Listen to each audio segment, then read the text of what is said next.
And we think this is right.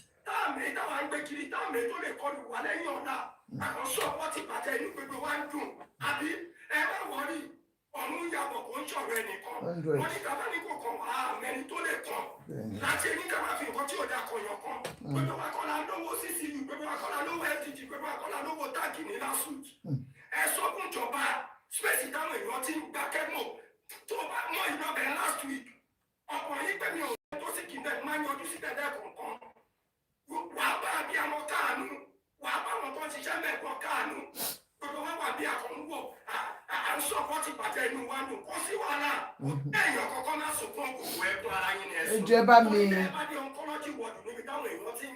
Ola, we don't know whose own is that.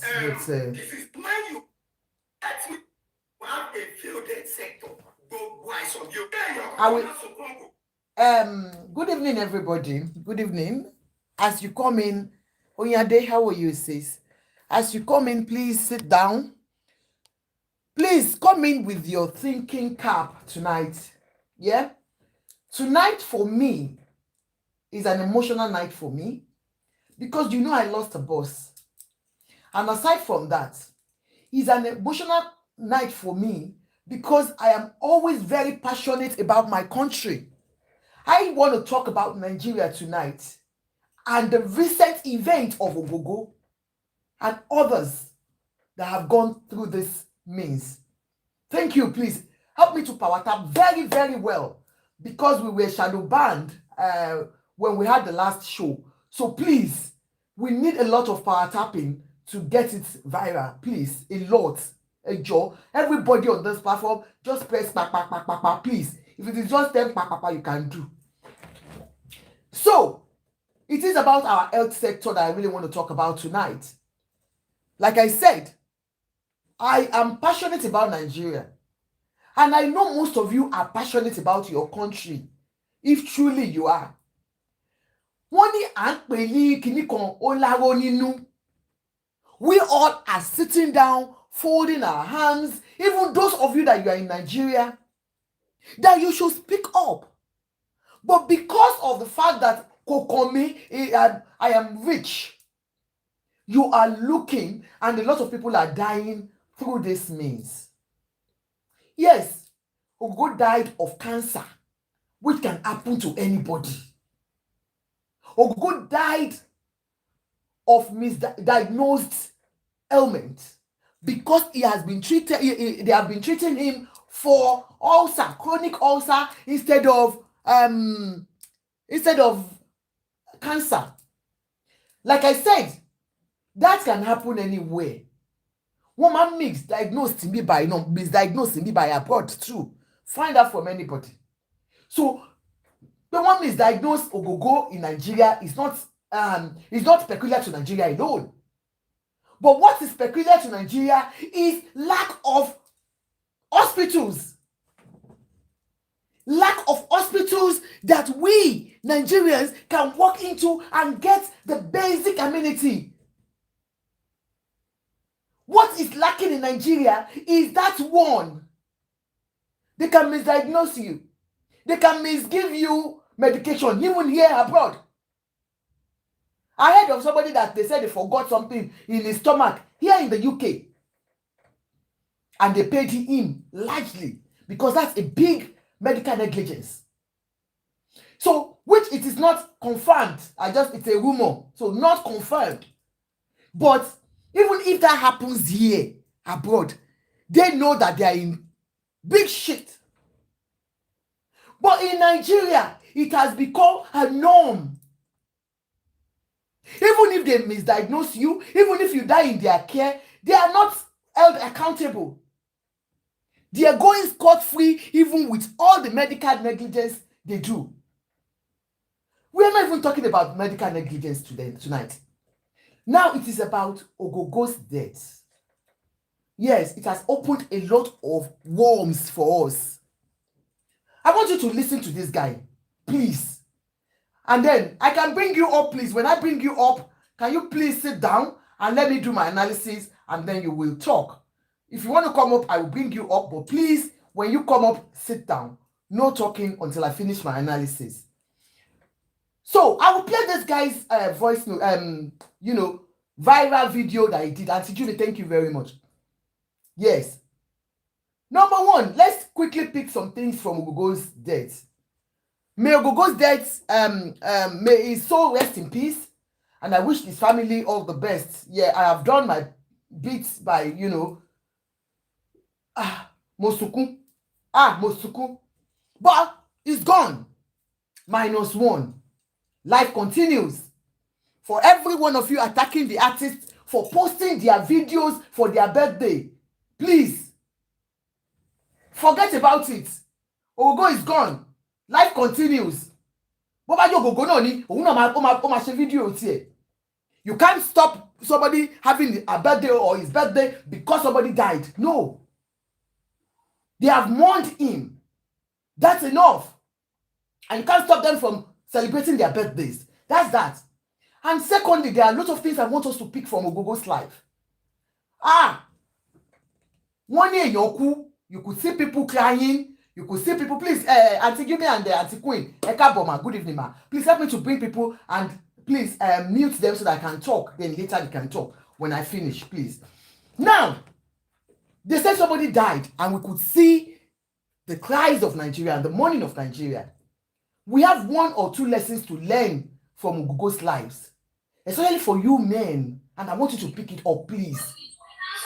Like I said, if you are coming here tonight, come with your thinking cap. Please, come with your thinking cap. Don't come here empty-handed. Don't come here empty-headed. Come here and be open. Do not be biased about anything we want to talk about tonight. Because that country belongs to you. That country belongs to me.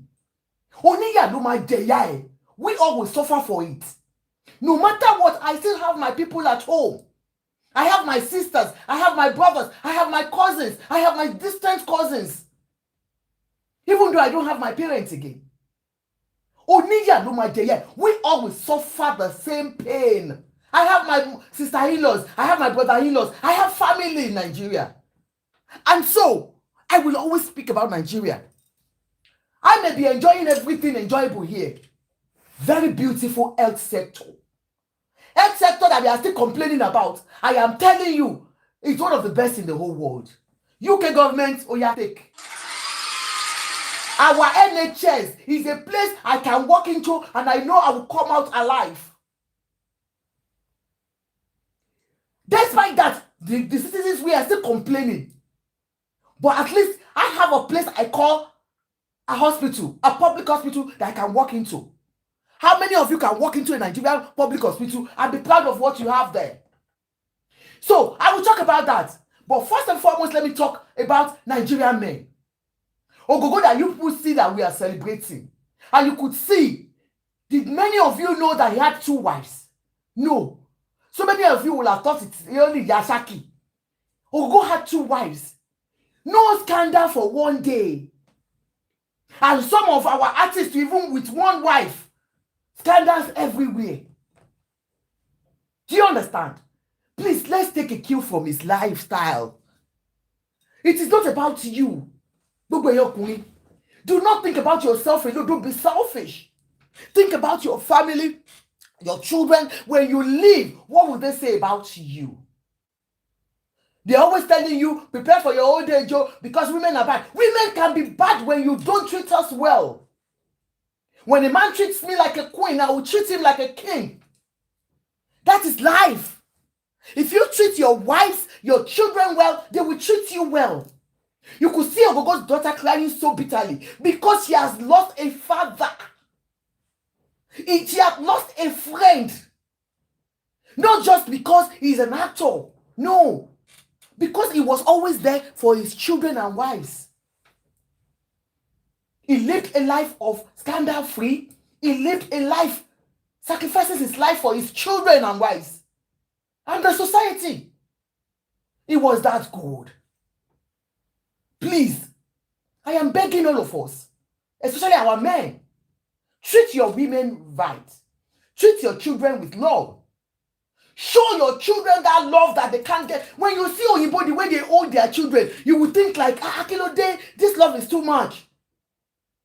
When you treat your children with love, they will not be finding love out there. You will never see Kiran crying for somebody love me or somebody, because she already has that love from her father. Socialization starts from home. If you don't give your children the right love and care, they will look for it out there. Ogogo gave all to his wife and children. Hey, ruthless Ruth, sister me. And that was why you could see that his children and wives are the ones that we know they are in deep sorrow. Irreplaceable sorrow, irreplaceable love of their life. Believe me. So that's for the men. Please, I pray you will understand my point and you will hold on to it. Not because I don't like men, but because I want you to be more responsible the way you live with your children and wives at home. All the love and attention you give to girlfriends out there, please try and shift it. Do you think Ogogo never had a girlfriend or had girlfriends? But you will never know. He was perfect. He was good with his home. Because he was doing his responsibility as a father. To Femi Adebayo today, I saw you. God bless you. He bought a car for his daughter as gift. Some of you will not buy a car for your daughter as gift. It is girlfriend or young girls is the one that you will celebrate and say, I have a surprise for you. Your daughter is still all in compass, but you have a girlfriend to support, to give a car as girlfriend. These ladies cannot be with you forever. Believe me, the idea to eat their own and go, but your children will remember that gesture. They will remember that day that my father surprised me with a car. Please, instead of surprising your girlfriends with cars, surprise your daughters with cars. Nobody can joke with your daughters out there.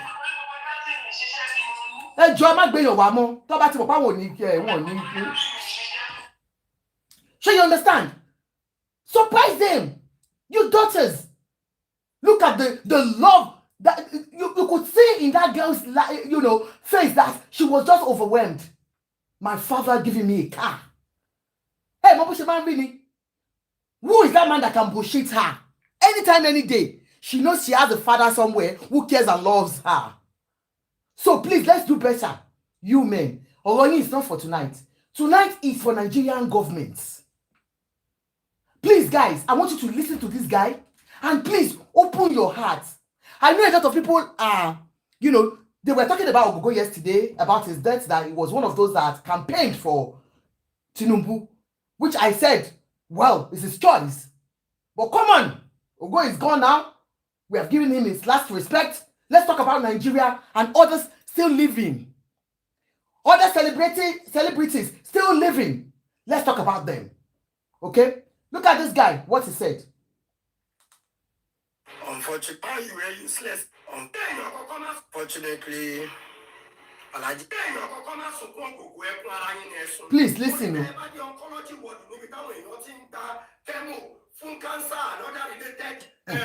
Diseases, Nila suit, Sunkun,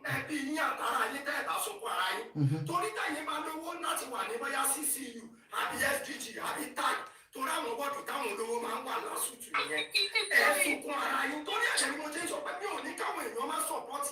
olóṣèlú tó bá wọn àbí pátì tó bá wọn ṣùgbọ́n ẹ má sọ̀pọ̀tì ìbàjẹ́ dípò tó bá ń sọ̀pọ̀tì àwọn èèyàn jẹ́ kọ́ mọ̀ pé nǹkan yóò da ẹ̀ ń ṣe ẹ̀ stop ẹ̀ ẹ̀ lè kú mẹ́ta torí ẹ̀ nínú èmi yìí ṣe máa nífẹ̀ẹ́ jọ tàdé tó ìyá àṣàfihàn gbogbo gbà sí she supporting Tinubu ìyá ìbò ní APC family but yet àwọn sọ náà ìlà sọ fún Áfíríkà kùjọba sọ àtàkùn Tinubu pé bàbá mi àyè jẹ́ ìṣe yóò dáa àwọn tẹ́ kó tira kíníkan ṣùgbọ́n àwọn kò ń ṣe gbogbo àwọn tó kù everybody bàbá ń ṣe dáadáa kíníkan èkó kíníkan wọ́n sì máa dùn àwọn ń ṣe dáadáa oníkàlùkù wa ń gbé láìsí kiri ọ̀rọ̀ láìsí lọ́rọ̀ tó wà ní àmì ìdá ń gbé ká tàbí dàbí sí sinmi sọ fún ìwé ẹ̀sọ́ jáde téèyàn bá ti ń dàgbà ọmọ èyí tí wọn náà gbé ká àníkà ẹ̀wọ̀n kíjọba máa ṣe infrastructure lọ kọ́kọ́ mójútó health sector tó o bá ní ọkọ̀ ọmọdé wọ̀ ní lásìkò ibi táwọn èèyàn ti gbà kẹ́mu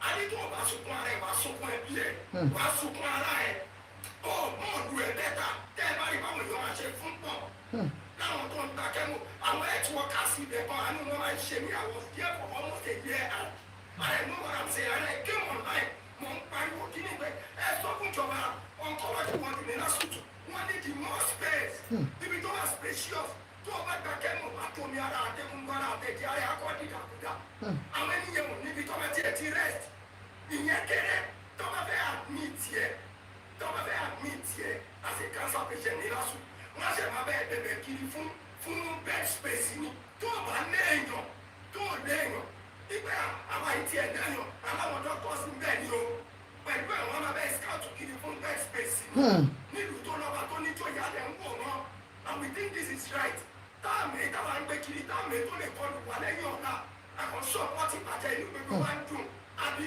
ẹ bá wọrí ọ̀run yàtọ̀ kó ń ṣọ̀rọ̀ ẹnìkan wọ́n ní tàbá ní kò kàn àmẹ́ni tó lè kàn láti ẹni ká má fi nǹkan tí ò dá kọyọ̀ kan gbogbo wa kọ́ la lówó CCU gbogbo wa kọ́ la lówó FTG gbogbo wa kọ́ la lówó táàkì ní lásùt ẹ sọ fún ìjọba spẹ́sì táwọn èèyàn ti ń gbákẹ́ mọ̀ tó bá mọ iná bẹ̀ last week ọkọ̀ yìí pé mi ò ní ẹni tó sì kí bẹ́ẹ̀ máa ń yọjú sí bẹ́ẹ̀ lẹ́ẹ̀kọ̀ọ̀kan wà bá bí àwọn káànú wà bá àwọn tó ń ṣiṣẹ́ bẹ́ẹ̀ kọ́ káànú gbogbo wa wà bí àkọ́ńwọ̀ à ń sọ bọ́ọ̀tì bàtẹ́ inú wa nù kọ́ sí wàhálà kò bẹ́ẹ̀yàn kọ́kọ́ má sọ fún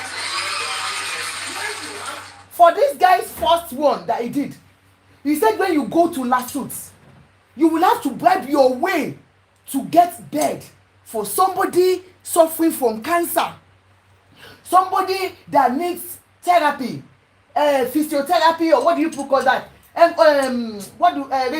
Radiography and all that, and the chemo. For every one of them, you will have to bribe your way to get a bed. And he now talked about the oncology ward, how tight it is, even for the staff there. You will pay your way to get bed. The staff are not treated well. Then, the patients, radiography, patients, they are put together as sardine. You know sardine, just sardine that we have in the olden days. And they still have sardine anyway. You know the way they put them together. And these people come abroad. They come abroad, they see all these things. And yearly, you allocate money for medicals in Nigeria. What happens? And then we are talking about ogogo. Yes, ogogo couldn't get the basic one, the normal one. He had to pay for everything. It's because ogogo is a known person, a celebrity. What about you and I? What about your sister in Nigeria that's sick of cancer? Can she get anything close to anything?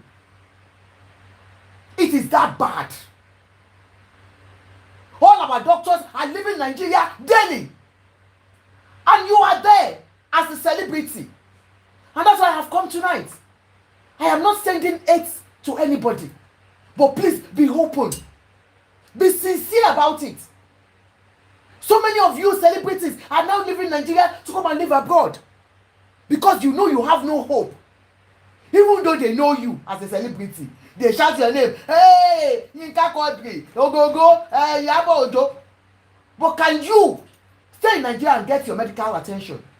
No. Most of you are coming here. Most of you have even relocated. But some of you will still carry placard and say, vote, so we must vote. Anybody job and vote for our people. No. If any government is there and you feel they have not done well, come on, speak out. Medicals is number one thing that the government should look at. And education. Before infrastructure, before putting your money heavily on road care. People are dying daily. We don't have a walk-in clinic that you are sure of getting in there. At least if I faint talking to you tonight and I just press 999 111 or whatsoever, they will be here in the next 5 minutes. They will be here in the next 5 minutes to take me away. That is how good our medical facilities are here. That is how good I can say NHS is. They might have their own lapses, but come on, can you compare it? Can you compare it in any way? The other day, they saw an ambulance doing Agbero. Ambulance carrying people in Abuja. Our ambulance. Coming. Ambulance. And then you go into the hospital by yourself. You go into that hospital yourself. You now have to pay your way to see a good physician. You have to pay your way to have a ward and bed. Do you do that here? I remember when I used to work as a carer in Ireland and I was sick. I was in A&E for almost 3 hours. Nobody saw me. Nobody knew me. And I felt sick at work. Oh. But I had to sit like every other person. If it is Nigeria, it is who you know that they will give you a bed for. Why? Why are we now? And why do you still think the government is doing anything to help you? And instead of you to open your mouth and speak out. Ogogo lè ṣẹlẹ̀ sí lánàá, ó lè ṣẹlẹ̀ sí wọn náà lénìí. It can happen to anybody. When we don't, face what our major thing is in Nigeria. How can a hospital say, okay, it's a general hospital and you will have to go there, you have to buy your gloves, you have to buy your needles, you have to pay to have a bed. What a country is that? And you still believe in that government? Instead of us all to carry placard and say, we no go gree, we no go gree. I saw VDM showing a guy, a young guy that said they removed his kidney. And then he went ahead to find out, to investigate if truly his kidney was taken. And he got to know that, yes, they took his kidney. Now he went to that city where that boy lives. And the boy that introduced the young guy to the hospital where they removed his kidney. And he found out that most of the young guys there have sold their kidneys. Àwọn ọjọ́ ọ̀la yín ní Nàìjíríà ti ta kidney tán. Some of you are living with your sons, your daughters at home. You don't know that they have only one kidney because they have sold it for 7 million, 6 million naira. He said in that street, almost every one of them had sold their kidney because of poverty. Ìyà. Àwọn ẹlòmíì ò nílé tó ń gbé lórí. Some of these children, some of these youths, they are graduates, no job, and they'll be looking at their parents suffering, crying. If in a street that like 80% have sold their kidneys, at the end of the day, you will say, we are not aging well in Nigeria. Then most of our old age, they have died because they sold their kidney at a very early age. Only one kidney working. They have overworked the kidney, and by 40, 45, the mortality rate is high. Now, people are dying. What is kidney kékeré? That is the report he brought yesterday. Isn't that so sad? And this guy, Isaac, showed today some of our children. They went to a party and they were eating leftover where they were washing plates. They were watching plates. Those children were eating. I said, oh, Isaac, are you just seeing this one? It has always been there. Maybe they were even eating there. Some will bring bags. Nigerian children will bring bags to a party. Rich man party. And your leftover that they left out there, they will be packing it for others at home to eat. For their mothers and fathers and their siblings to eat. And we are proud to call ourselves Nigerians. And we are not open enough to tell Nigerians, to tell the government that we don't want all these things, that they must shape Nigeria back.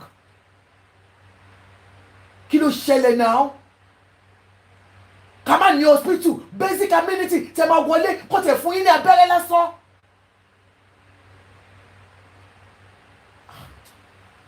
This is pathetic. It is pathetic. It's heartbreaking. Ẹ wá wo Ogogo lánàá. Ó di pé ẹ̀yin sọ billions fún. Do you even have a cancer research center? Wọ́n lè ti sọ di kiri ń bẹ̀ ní Nàìjíríà ń bẹ̀. no medication, no bed, no thing there that you can call your own. Then why are staff not going to leave? They will be leaving daily because they have better opportunity out there.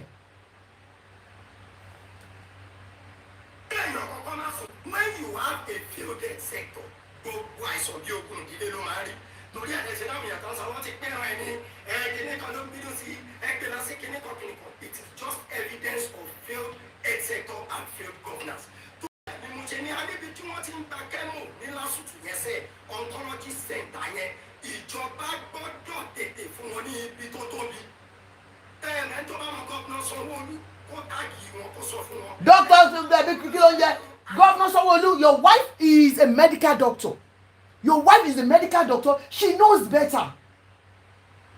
She knows better. Oncologists, oncology, that they do all this thing. Where cancer patients must be treated like, here you can't even enter their wards anyhow. Because they are prone to infection. Any small thing like this. Commissioner for Health, CMD lásìkò ẹ sọ fún wọn gbọ́dọ̀ fún wọn níbi tó tóbi ẹ bá rí àwọn èèyàn wọn ṣe máa ń jam pack.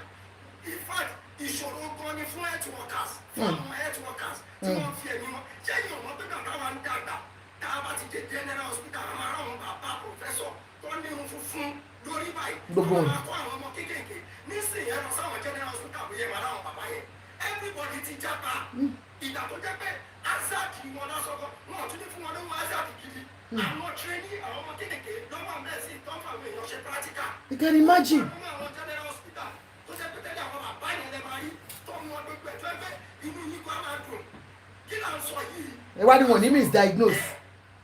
ìgbà èèyàn kan ló sẹ́ndì voice note yìí sí mi láti UK tó ń sọ pé ìpè kí ló ṣẹlẹ̀ kíní kan gbogbo sátì tó jẹ́ pé àwọn yìí lójúde ọba bíi 2 months ago ìgbẹ́ kíní kankan kí ló wá sọ ní ṣẹlẹ̀ in the next 2-3 months wọn ti ẹ̀ wá dẹni tí èèyàn lè rí nígboro mọ́ ṣe wọ́n ní cancer ó yìí máa ń lo 1 year kíní kan kéèyàn tó wà bedridden ó ní ọlọ́run máa jẹ́ àkófì tí ní stage 4 cancer ni àbúrò sátì ògbògbò tó kọ́ reach out ní pé èèyàn bá ti wà knockdown lórí stage 4 cancer gẹ́gẹ́ bí ẹni tó ti experience it through ìyàwó mi of recent bí how many weeks àbí days ni ẹni yẹn ní ẹni yẹn sì ní sí onítọ̀ èmi ń sọ lọ́run o ọ̀dẹ má jẹ́ káwọn èèyàn tọ̀ yín kọ́ dẹ̀ má gbà yín báyìí ni these are the chances but báyìí days báyìí kíní kọ̀ọ̀kan lẹ́ni yẹn ni ó kékeré kọ̀ọ̀kan ọ̀rọ̀ stage 4 cancer ni èmi àti ẹ̀mọ̀ nǹkan tá à ń gbé kiri ni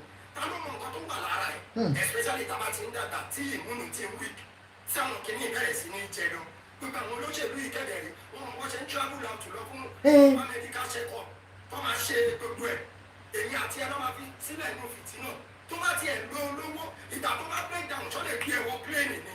kábíyèsí. health sector a ní ọ̀rọ̀ lásùtù yìí sẹ́ oncology ward yẹn oncology center yẹn ìjọba gbọ́dọ̀ fún wọn ní bigger space when you have a field. ṣẹ́rí that is why tó máa fi kàn wọ́ tó máa fi kàn èmi tó máa fi kàn olówó tó máa fi kàn tálákà if you think you are rich and you think when I am sick I will go abroad. Ogogo had every opportunity to move abroad but they couldn't fly him because it was too late. Rich man, think about that day that there will be a time that they won't be able to fly you out because your health cannot fly out. Is there any place that they can take you to in Nigeria that can look after you? Think about it. Hey John, now all of you, you're just feeling like you have the money. Yes, I've got a private jet, I can move. I've got a private jet, I can move, I can do this. When we were talking about bad road, when you talk about bad road and you say they have good cars, they have everything. When this guy came to Nigeria, you know, when you came to Nigeria the other time, when this guy came to Nigeria the other time, what's his name? Joshua. Did he not witness Nigeria? Did Nigeria not happen to him? Nigeria happened to him because Whether you are a rich man or you are a poor man, we all ply the same road. The same bad hole that is there in the middle of, we all pass through it. The same way that you cannot get ambulance on time, that is the same way you will go through it, Mr. Rich Man. So there is no way you can isolate yourself and say, oh, I've got a good medical facilities somewhere. Before you get there, they will take you from that particular place. Where are the ambulances that will take you away if anything happens to you? Governor Tinubu, President Tinubu, Governor Sanwo-Olu, you still have some months to fix Nigeria. And we are calling on you. Our medical facilities in Nigeria are bad. You know the truth. Our doctor, this man said in the olden days that doctors, the doctors we always see are professors, and we don't have them here. You will see that they do ward round, and you will see, the big physicians, they'll be taking you out. They'll be taking the young ones, the fresh graduates. The junior doctors will follow them. They don't experiment with our lives here. But most of these doctors have left Nigeria because of, even if they stay there, because if you are treating a patient and the patient needs to go and do some, tests, where are they going to do the test? Because there's no money for them. They will have to pay for the test that they will do. They have to pay for the test, and most of these people do not even have the money. That is why most of our doctors are leaving, and we are left with small doctor. That is the only doctor we have in Nigeria now. And herbal doctors, like that man that brought agbo for ogogo, we rely on them so much, and that is why they are always calling ogun delay. Things that you go to hospital and they will look after you, they will say it's ogun delay. It is because of that. Sorry, guys. Let me review one shocking thing. Let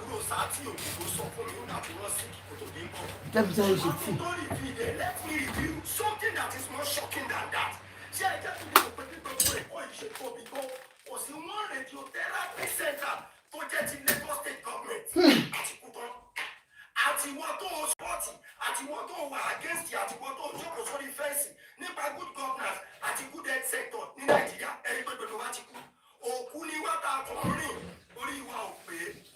now, what radiotherapy taking software in every kind of cancer and the type of cancer you are face, over 50% of them will need radiotherapy or radiation treatment at a point.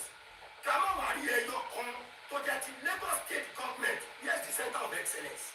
And you don't have a point, look to the federal government, and in partnership with NSIA, at a to get the private. Where is the center of excellence? Sharing book with the Jantano. There, but not to tell Barry, I want to need radiotherapy, or she might kill. Àǹtí mi ẹ má jí ìgbéyàn wọlé wọn kì í ọ̀fù kíni wọn ẹ má gbé wọn wọlé mọ́. Now, ìbò lórí burúkú tó o dẹ̀ sọ pé ẹ gbàdúrà maybe it's because of the eye you need to eat gbèrè ní olórí burúkú ni ẹ béèrè lọ́wọ́ àwọn tá a jọ lọ sọ́sù mo ti ń sọ̀rọ̀ látàrí yunifásitì ṣóyè ìgbà ayé Jonathan lọ́wọ́ videos ló ń sọ̀rọ̀ ìgbà ayé Buhari mi ò dákẹ́ ìgbà ayé Tinubu mi ò tú kọ́ ẹnu rọ̀ ṣóyè tó owó yóò ṣẹlẹ̀ olórí burúkú yìí ti máa ṣe fídíò pẹ̀lú kékeré aago padà tí n bá sọ̀rọ̀ ń pa how we need good governance ní Nàìjíríà kò ní lọ anywhere kò ní lọ engagement kò ní rí iṣẹ́ ọ̀run yàgò kò sọ̀rọ̀ ẹnìkan mi ìmọ̀ kó máa kàn mí tí mo fi ń sọ̀rọ̀ sókè ṣóyè yín kò sẹ́ni tí ò lè kàn náà nǹkan tàbúrò sáà tí sọ fún mi tàbúrò kò sọ fún mi. This guy, I think his wife died via cancer. So that was why since that time he has been talking. He said he has even been talking before his wife died. Do you understand? You understand? And this guy has said it. We've been in Lagos. Only one radiotherapy center. Lower. I don't know how far that is true. And that one belongs to the federal government in conjunction with a private enterprise. That is the Nigeria we live. That is the in Nigeria, you and I, you are clamoring for Tinubu to come back again. Yes, if you trust on the government that you are bringing back, you need to ask them, what have they done to deserve coming back? If you are trying to campaign for any government, any of these candidates to come, please look at what they have done before, their history. What have they done where they are coming from? If you are saying it is Atiku,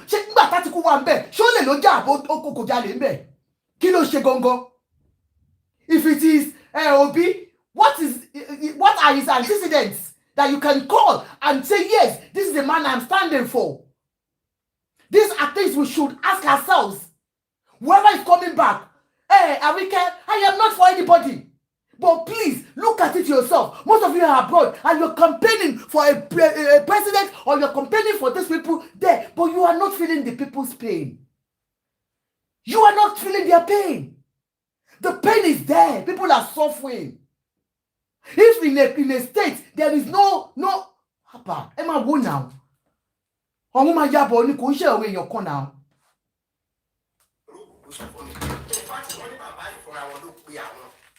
Wọ́n ní fúnra àwọn làwọn délé wọn wọ́n ń jẹun náà báyìí táwọn tuntun ń dá wàdà kọ́mọ́ àìfúnpá yín lẹ́fẹ̀ẹ́ ká díẹ̀ ẹja lọ sọ́spítà ká lọ ṣe kíní kan lọ́sẹ̀ àwọn tẹ́sì ìgbà tó máa tó wá ta some weeks lọ́pẹ́ àwọn nǹkan ṣe mí wọ́n ní mo ní stage 4 cancer ọ̀rọ̀ àìsàn ṣe mí nìyẹn kò ń sọ fún mi yàn olórí burúkú ara ẹ máa tẹ̀lé wọn kiri máa pariwo wọn kiri máa kú wọn sọ pé kọ́ ṣe nǹkan tó tọ́ ìgbà tó bá kàn ẹ́ wọn ò ní rí ẹ.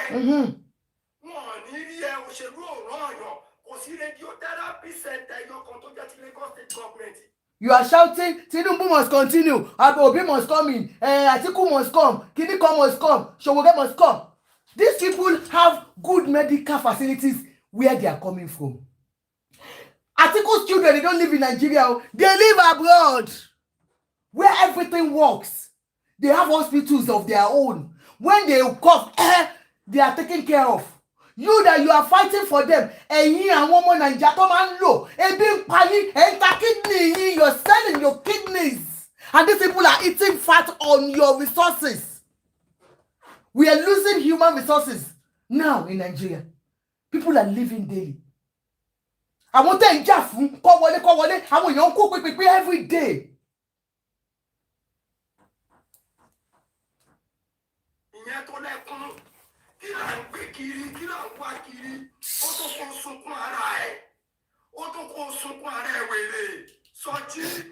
Let me review one shocking thing.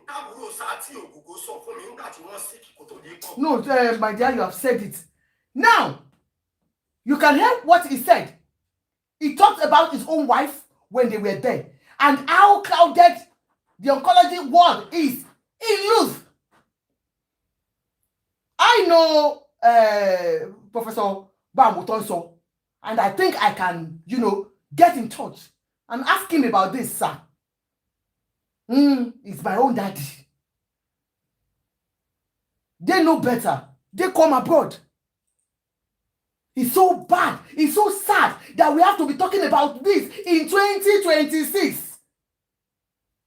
And you're still thinking about bringing bad governance back. Is because of what you can eat. Most of these people campaigning for this Oleshelus, they are either eating directly or their families are eating directly. But I want to give you good news. Whether you are eating directly or your family or whoever, you will go through what Ogogo went through. I am sorry to say this to you. Yes, Ogogo campaigned for them. He loved them. In as much as I love Ogogo, but he saw what they were doing. And not only him, majority of our celebrities. Instead of you to say, yes, I know I want Tinubu back. He has done this before. But please, we need things that are better than this. Do not cover them up. When they see that you are bold and you tell them the truth, but be open and open your mouth and talk. All of these celebrities that are waiting, that we are open on you. You are the mirror of the society. People look at you and they trust you. They trust your judgment. Please, opportunity of Ogogo's situation to speak to the government's conscience. Let them know that Nigerians are weeping. Let them know that truly there is no food in Nigeria. Let them know that truly Nigerians are weeping. Let them know that your medical facilities are not there for them. Let them know that our educational system is gone. Let them know that our doctors and lawyers, our resources are leaving, human resources are leaving Nigeria. Tell them the truth. Do not lie to them. Do your own campaign. Do it like this.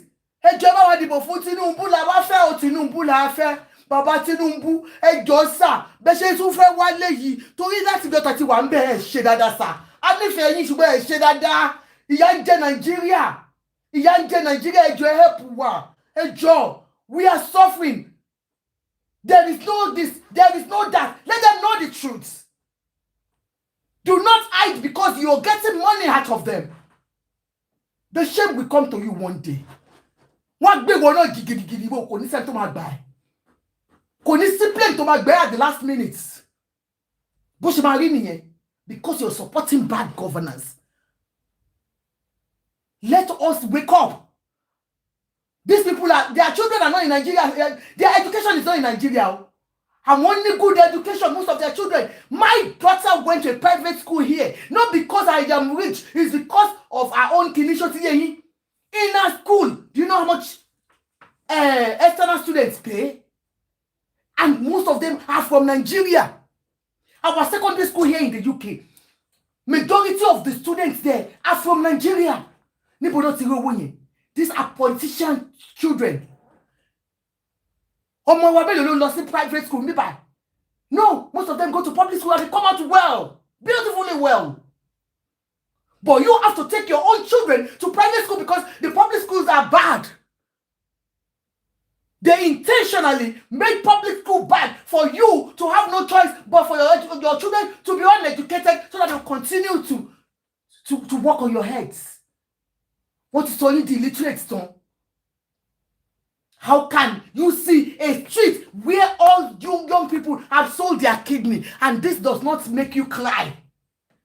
This does not make you cry and think about Nigeria. It's like they say here, even most of these NGOs that they are floating. It is for money. They are killing. What do you call this? That they steal money? Money laundering. Most of these NGOs, money laundering. You are not using it well, judiciously, for what it is meant for. Here we have a lot of NGOs that they feed you. They feed you when you have no job. You have somewhere to go to collect food. So food will not be the major thing for you to sell your kidney. God, we have government agencies that are there for you. Even they will be asking you to fill it. They are giving you money. They will still be asking you, is that money enough? What is UK producing? What is it that we are producing that they are taking care of their own citizens? That our own country cannot produce, cannot take care of our own citizens. You're talking of educational fund that you're saying you're giving to young graduates, undergraduates. How many of our people are getting it? I'm pissed off. Please, you guys can talk. Good evening, Antonio. Good evening, ma'am. Thank you so much for being honest each every day. Lágbára Ọlọ́run ní fàìsàn ló bá Àmín o Jésù. Ọmọ sọ wọ́n ní olótìtọ́ kan kò kú sí ìkó ní kú sí ìkó. Àmín o Jésù. Àmín. Tí ní fọjọ́ ọlọ́gbọ́n. Àmín. Ní fọjọ́ ọlọ́gbọ́n. Àmín Jésù. It's a sad. When I listened to that guy this morning, I was like, oh my Jesus Christ. Can you imagine somebody that's, because let me tell you, everybody, I was, when they pronounced Mr. Alaji Ogogo with cancer stage 4, I said no. Do you know the reason why I said no? I said no because I know when they diagnosed my mom, she still lived for 2 years in America. Yes, she lived for 2 good years. After she has a lung cancer.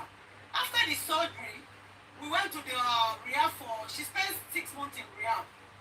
And we moved back home. And let me guess what? When my mom she's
Please allow outsiders to talk first. Ẹ jẹ́ káwọn outsiders sọ̀rọ̀ náà. Ẹ jọ̀ọ́ ìtìlẹ̀, ẹ jọ̀ọ́.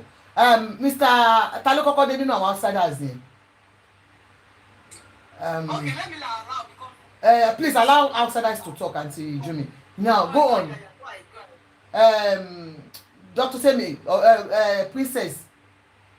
Prince, àbí ta ló kọ́kọ́ dé? Prince. No, Prince dé síwájú wọn. Prince, go on. Yeah.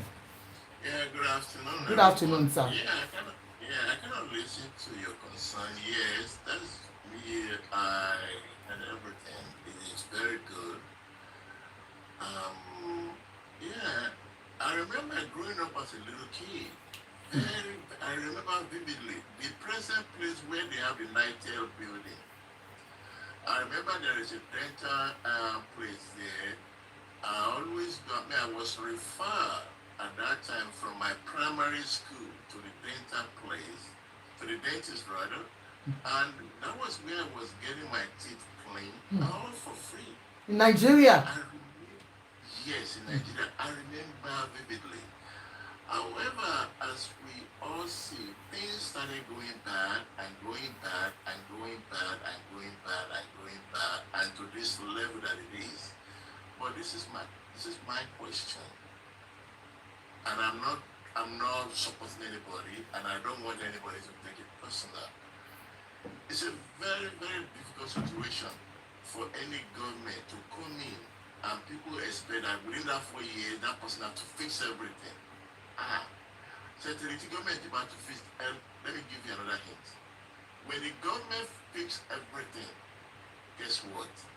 We're going to go back into square one again, because we have a bunch of people in Nigeria that are just animal in their head, have no mercy. They're going to mess it up.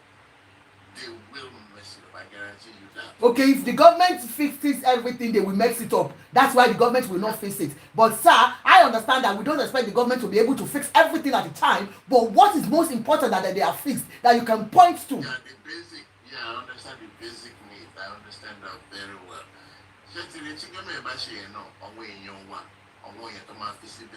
Because there is no accountability. They're bad people in Nigeria.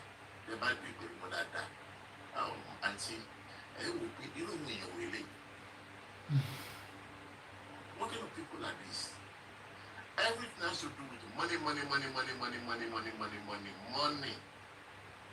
They have money project to do, and see, my basic is best for you.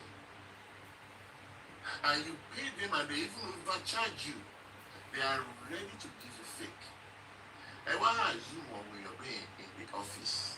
Picture people like that in the office in the government, or in the government parastatal where they are maybe head. Honestly, there is no accountability, there is no law enforcement, there is nothing.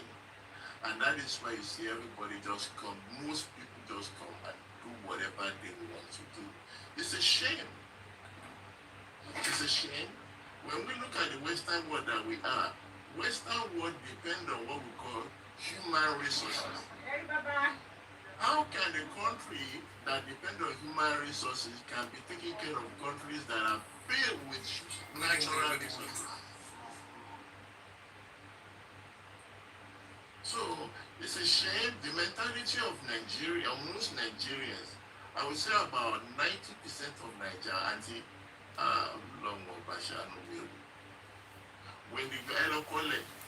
when we have people that are going to be able to cover the country very well, now the problem now are going to be the people. Our people are cruel and heartless. And from our own point of view, I don't think Nigeria is ready for civilian government. They need to go back to the military, to be honest with you. Because we have a lot of animals, real animals in Nigeria. And we project for then they might find out.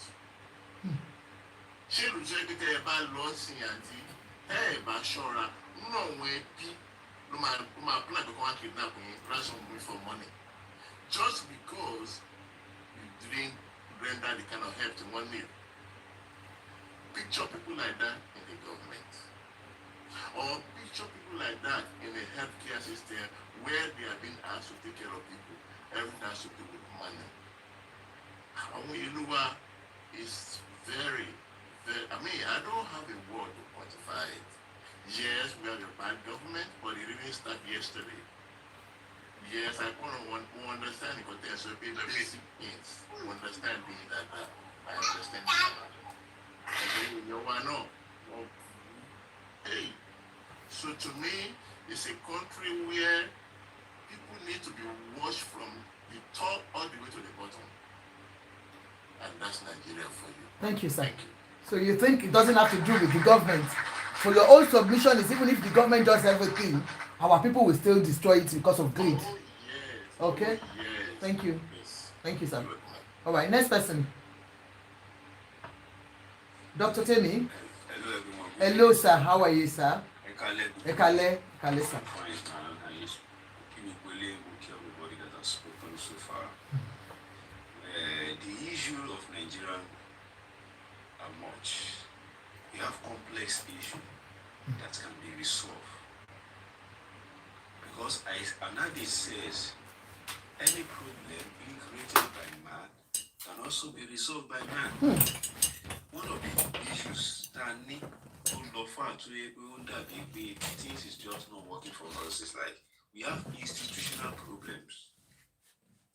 Our institutions are not working. If peradventure we can be able to fix our institutions, that NAFDAC they does their own work, Standard Sun did their own job, everybody will be the law enforcement and government parastatals do their own job as ought to be done. We won't have these kind of issues.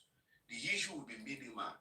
That will be because even the correction centers do their own job too. Everything, things will be at least normalized. At least the problem will not be much like this. Because I want to applaud us now in this forthcoming elections. One thing should be in our slogan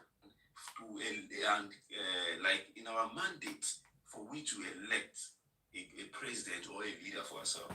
That any leaders that cannot use the health facilities in his country does not want to become a leader of that country. God bless you that you have to travel abroad to get medical attention. Go abroad to medical facilities, because I've never seen a president or a prime minister of these foreign countries that they've flown to go outside of their country for medical facilities. In our own case, the reverse is the case. We flaunt the same cars, we flaunt the same yacht, even more, even the same private jet more than them. Still, we cannot provide simple health facility just for themselves alone. We are not even talking about the common man now. We are talking for themselves in the country. This is very bad, and this alone is making us as a nation to lose billions of naira for airline, for participants, all those things. It's one of the things that we need to hold our government accountable for. And secondly, now a lot of things a lot of sectors has crumbled. Most of our food now, they are no more organic. And in a country that we are being known for in the world today, that we produce organic.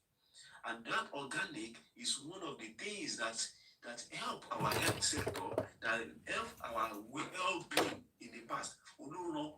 Health, standard of living, but now most of these things have been compromised. We need to work on we need to hold onto the government and let them know that these are the things we need. If you can fulfill all this for us, we'll be able to vote you in. Because these are leaders, I don't think they have they purposely want to weaponize poverty. For you, because I don't believe a government that is sane in his normal state of mind will increase education and say that you should go and borrow net fund, create a loan app, net fund for them to be able to go to school. Of which in a country that children out of school and millions of children out of schools. Now, is increasing, and there are some people are still talking that they create loan. And this issue of loan, NAFON, let's give it some years, you will see a lot of people will be facing a lot of problems, because people that they got grants during the COVID-19 now, they are now deducting huge amount of money from their money. Call it grant for them. But now they are deducting money from them. We need to open our eyes so that we should not be used again. Because how we in school education that is still affordable for the poor, but now they are making it difficult for poor to send their children to school. And there are still some people that they even pay. And most of these people, most of these leaders today, I can say that most of them never paid a dime when they are schooling. They even receive bursary, free education from school for the federal government then. But now, what they got from the society, now they are now depriving their upcoming generation that same thing they got and they got from the society. It's so I'm so ashamed of that, and it's so alarming across all the sectors, even the religious schools, even the government schools. Every one of them, they got something from the society, but now they don't want to give. They're not giving back. They're making life difficult from the upcoming generation. Now, so children now are the one even feeding their parents now in school. That's why they are schooling. They are now making water for a man now, a young man, that want to settle down in Nigeria now. You need millions of naira to get apartments, to be able to settle down for a lady. That is why you see a lot of people, they don't want to get married any longer, of which is not done in those days. These are the things, and they are making, and they are not themselves, the level of illiteracy, the level of poverty of a nation will increase the level of criminalities, because people want to survive. Whatever circumstances, a lot of married people now, they are now into Olushu. They are the ones. I was discussing with my friend today. Most Nigerian wives, most of your wives are there in WhatsApp with Nigerian men abroad, doing a show with them. One boy, what do you call it? Pan down, lunch. Most of your wives. Yes. And these are the things that we need to work, because this is getting out of hand. This is getting out of hand now. And we need to know what we want, so that we'll be able to take them accountability on what to do. Those are the things. Because a lot of people do not even know, Tinubu she Coastal Road. Coastal Road that leads to where? Even the existing road, none of them has been, they need total rehabilitations. The existing roads. For some people, a lot of people lost their life in the process of bad roads, because for them to transit from their location to a good health facilities, in the process, because of bad roads, the person lose their life. I've seen a lot of people that lost their life because of that, because of those bad infrastructure. Those are the things, a lot of things, a lot of sectors. And for you to see organic now is by connection, and this we need to work on that. And so that what we have been known for, should we go back and take our glory back as a sovereignty nation. Thank you so much for giving me this platform. Thank you, sir. Thank you very much. Thank you. Dr. Temi, are you aware of the radiography that this guy talked about? That it's only one that's left in Nigeria whatsoever. Do you have an idea of what is happening? Yes. All those centers should be enough. There should be multiple of that in the country. So just having only one for Lagosians. Sector, yes. And even if the private that is is the private sector that is controlling it, because the government, anything that belongs to the government, is not being monitored, it's not being cared for. They didn't care for it. Okay, thank you very much. That's the reason why they don't allow people. That's why they cannot. That's why I just hear some people say Tinubu build Lagos. I said someone that build Lagos that has the capacity single-handedly to build a first-class hospital in Lagos. In Lagos, he can't do that. He needs to to be flown to UK, Western countries for him to take his own fertility care. Does that doesn't care?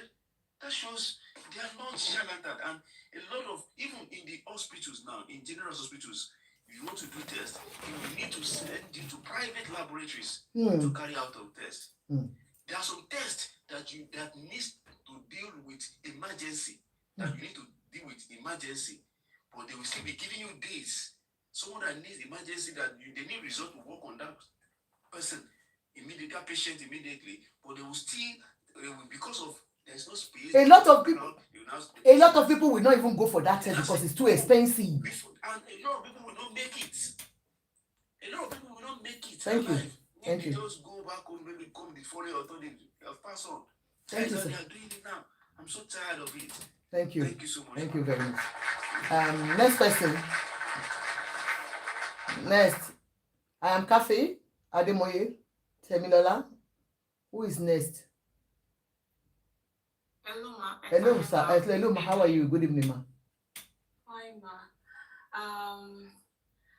I would like to emphasize on what the other person said, the person that spoke before the last person said something. It boils down on our Nigerian.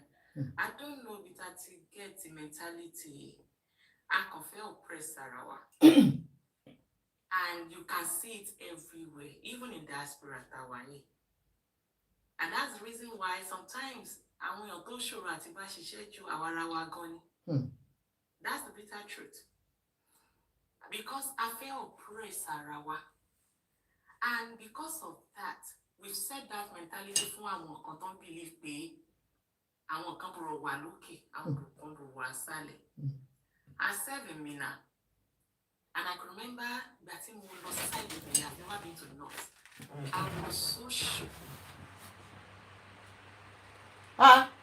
You turned Auntie, you turned our voice down.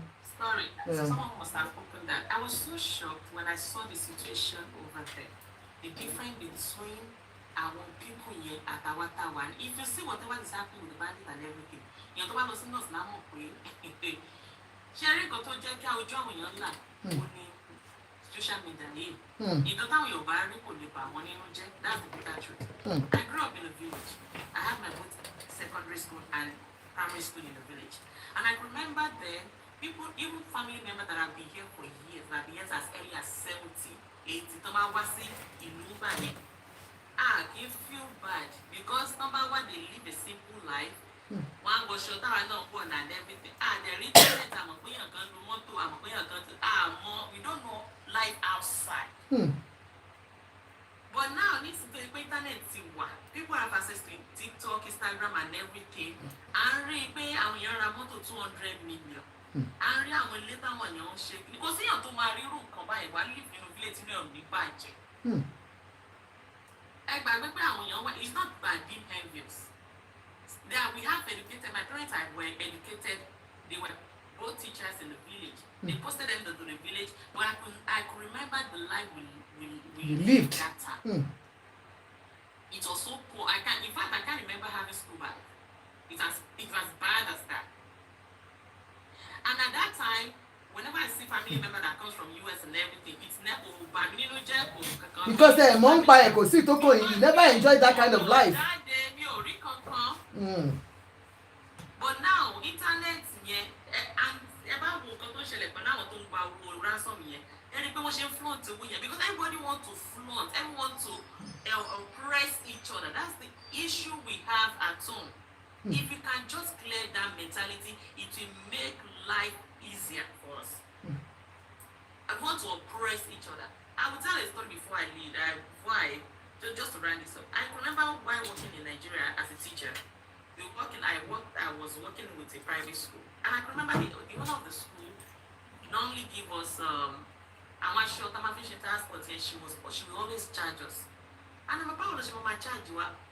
I should answer you only vest and everything. Only crested with the school use and everything. So we came together. Yeah, we came together as staff and we're like, no, we will not be allowing that again. We need to confront her.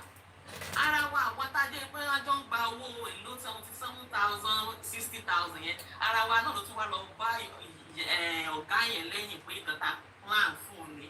Why? Torí pé wọ́n fún lówó kékeré láti wà lórí table. For the fact that politicians are giving you table at their table for you to sit, that doesn't mean that they want you to be in their class. They need a traitor to divide. Please let them know. Tell them. They need a traitor because they know when people cooperate together, when people come together, they know we can achieve our aim. They know that we can conquer them. And to get into the people is by giving the people that are slavery oriented, because I think ẹ̀mí ló wà lórí èèyàn kí ọmọ aró ti tọ́ ara ẹ̀ tí òun tàwọn ọmọ ẹ̀. Ìgbà tí mo dé ìlú yìí tí mo dé bíbá kò sọ́jọ́ kan tí mi ní sùn ẹkún tí bá rántí. Ẹ bá rántí Nàìjíríà. Kò sọ́jọ́ kan tí mi ní. I am a teacher. I teach in New York. I'm a certified teacher in New York. Can you imagine? I teach in a public school, for goodness sake. And I know in a private school, there's no difference between private school and even the private school I taught in my last summer is not as fine, it's not as well equipped as a public school, for goodness sake. And within me, I was like, I want uncle bàbá mi tán wálé láyé báyìí ọlọ́run mọ̀kàn tó máa rò nínú wọn tán máa wá láti ìlú ìbò pé máa bá ayé àwọn yìí ti bàjẹ́. And that is the fact. Things are happening at home. People need to change that orientation, thinking that you want to be favorite of. They don't care. Politicians don't care. It's about themselves. The same boss I'm talking about, she came to New York. She sọ fún mi ìgbé ṣì gba ọmọ apáwọ̀dà wá sí Nàìjíríà, and I was like, ìyá iṣẹ́ ìyá ìwà òkè ṣe ìyá ìyá bẹ́ẹ̀ ti ní fúra. Ìyá tó yẹ fún ìyá àwọn ọmọ ẹ̀ wà ń bí báyìí, gbogbo àwọn ọmọ yín ló wà ń bí báyìí, ẹni registered nurse, ẹni PhD nurse, ẹni engineer ń bí báyìí, gbogbo ò lè ní káwọn ọmọ ẹ̀ wá lè ní. So how can you get rid of that mentality? You need to understand that whatever is good for others is good for you also. Bẹ́ẹ̀ni sá, bẹ́ẹ̀ni. Bí mo ṣe jẹ́ sáwọn òbí mi tí mo ṣe tán ṣe rán mi lọ sí school, ìwọ náà rán àwọn ọmọ ẹ lọ sí school tó wà nínú ìbò yẹn. So whatever is good for your children is good for. If you can eradicate that slavery mentality, you'll be able to cooperate with people that are having this movement against these people. Ẹ̀rọ àwọn graduate tó parí tí wọ́n ní iṣẹ́ tó dẹ̀ sátẹ̀lé àwọn politician yẹn. Àwọn wọ́n dẹ̀ wá ń bí báyìí tó yẹ pé tẹ́ bá mọ iye táwọn ọmọ wọn ná. Mo sọ fún yàn kan, mo ní owó sálárì ẹ̀ nìyí ọ̀nìyàn kan fira pẹ̀ fún níbí báyìí. Àwọn unboxing tó ń ṣe online and everything tó ń rí yẹn, at least if you want to get 9 perfume, I'm like all this am wage, let us start with am wage she's 46 and don't touch it. It's 500,000. Your men look back 500,000 a year in Nigeria. Gbogbo kan tẹ́ ẹ̀ rí online yẹn is just 10% or less than 5% that are enjoying in Nigeria. The things that are happening in Nigeria is so sad. And ọjọ́ kan kò sí ọjọ́ kan tí màá ronú tí inú ò ní bí mi tí màá ní máa ké pé kí ló dé? We need to change our orientation. We need to come together. We need to help each other. We need to support each other. We need to, don't be a traitor. Let's speak in one voice. Whatever you stole, you will. Let's speak in one voice. Whatever you stole, you will reap it. Àwọn ọmọ ẹ̀ jẹ́ also support bad government. Àwọn ọmọ ẹ̀ máa jẹ́ bẹ́ẹ̀. Èèyàn tó bá experience bad government ló máa understand better. Torí pé kò tí kẹ́ òmí pé kò ní kẹ́ ẹ lọ́la. Mo dẹ̀ sọ fún yàn kan, mo ní ìfọ̀dúfàdà tó wà ní US, wà ní UK, wà ní anywhere, tó bá support bad government, ọlọ́run àmọ́ ẹbí tó bá wà. Tó bá ní anything to say, be quiet. But supporting bad government, wọ́n ní kò síyàn tó lè ṣe. So irú ọ̀rọ̀ rírùn wo nìyẹn pé kò síyàn tó lè ṣe. Bàbá yẹn náà ló lè ṣe. Bàbá wo ló lè ṣe? Bàbá 80 something. So you are telling me that àwọn tó ti parí, tó ti lọ sí school, tó ti parí, tó ti ṣe. And we have entrepreneurs that are in US and other countries that are doing well. They are managing companies and everything. So you think we don't have people that are knowledgeable enough? It's even a slap to always say it's only one person that can do it. It's a slap on Nigerians. May the Lord God continue to help us. Thank you, ma'am. And the only thing I can say, please don't be a traitor. Thank you. Let us have that one voice. Let us support each other. Chef, how are you? And the Lord will help us. Thank you very much. Chef said Nigeria host is APC. Amy, God forbid. I'm saying it. God forbid. If you see me in APC tomorrow, if I carry their placard, come and abuse me. God forbid. Next person. I'm not for any party. That's the truth. On this platform, I am not for any party. I am not for APC. I am not for PDP. I am not for ESC. I am not for SSCs. I am not for whatsoever. I am not a partisan person. I am just saying what I feel should happen to Nigeria. I just want the best for my country. I want a country where I can say tomorrow I want to carry my bag. I want to come and live there comfortably without fear or favor. I don't want ECOWAS. Next person. I'm on a good evening, ma. God bless you for what you do, ma. Thank you very much, ma. Please help us to power tap. If we were doing Amebo now, you will see everybody our Ganusi. But this one is Amebo to change your country. You will not come here and come and do Ganusi. And welele ya. You will not gift. I am saying the truth, gift. You will not gift. And Emma Sorelo. So I want to quickly talk about what you have been saying since prohibition in Yes, ma'am. Sharing nípa nǹkan tí ẹ̀ ń sọ nípa ọ̀rọ̀ health nǹkan tó ṣe kókó tó yẹ kí wọ́n mójútó ní Nàìjíríà ni. Torí nígbà tí mo dé bíbá mo bẹ̀rẹ̀ school health care. So ṣe àpá máa gba àwọn vaccine lóríṣiríṣi. So ìgbà tí wọ́n gba tuberculosis vaccine ṣe pé wọ́n máa sáàkù round ibi tí wọ́n ti fún yín ní abẹ́rẹ́ yẹn. So the expected readiness for wọn kò gbúdọ̀ pọ̀ jù láti jẹ́ pé kó jáde sí outside the circle of the place wọ́n ṣe yẹn. So ìgbà tí ó di after 24 hours ibẹ̀ yẹn ó ní mi the readiness yẹn pọ̀. So after that mo ní láti lọ padà síbẹ̀ wọ́n máa wá mo ní kí n wá fún check up everything but wọ́n rí wọ́n ní okay wọ́n wá refer mi sí hospital so but wọ́n refer mi sí hospital wọ́n ṣe series of tests but wọ́n ṣe test every test for free wọ́n ṣe everything so wọ́n they discover a little bacteria that can eventually turn to tuberculosis. So they gave me antibiotic for good 3 months for free. Here in the UK, I mean abroad. Yes, in Canada here. In Canada there. Yeah. To kill the bacteria. After that, tí ní gbogbo ìyá ti ṣẹlẹ̀, nǹkan kan ló wá tún nǹkan yẹn ló wá bí nǹkan kan tó wá fi ṣe gbogbo series of tests. Wọ́n ṣe kidney test fún mi for free, liver test for free, respiratory test for free, every test wọ́n ṣe fún mi, everything is for free. Ṣé mo kò ní sí ẹ̀rù fún yàn lájẹ pé àwọn ní kí n lọ ṣe test o, níbo ni mo máa mo ti fẹ́ rówó. Níbo ni mo ti máa rówó tí màá fẹ́. So gbogbo nǹkan yẹn á wá máa pa ẹni yẹn díẹ̀. Tó wẹ́ pé nǹkan kékeré tó máa ṣe ẹni yẹn báyìí wọ́n kàn lágbájá máa kú. Wọ́n ní mọ̀ pé nǹkan ti wà nínú àgọ́ ara rẹ̀ tipẹ́tipẹ́ tí ò ní àǹfààní àti lọ ṣe test nítorí pé kò sí Sowó. So tó bá lè jẹ́ kí every test tó bá tí Nàìjíríà tó máa ṣe everything wà for free ẹnì kò ní sẹ́ni tó máa bẹ̀rù àti lọ ṣe test tí ìdókòó bá ṣe yẹn àti Nàìjíríà ni mo ti máa ń kọ́ yẹn òtí má ti lọ sí hospital wọn kàn máa fún mi ní give me paracetamol and amoxicillin.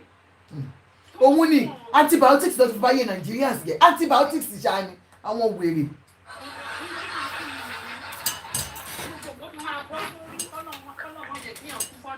Àmín.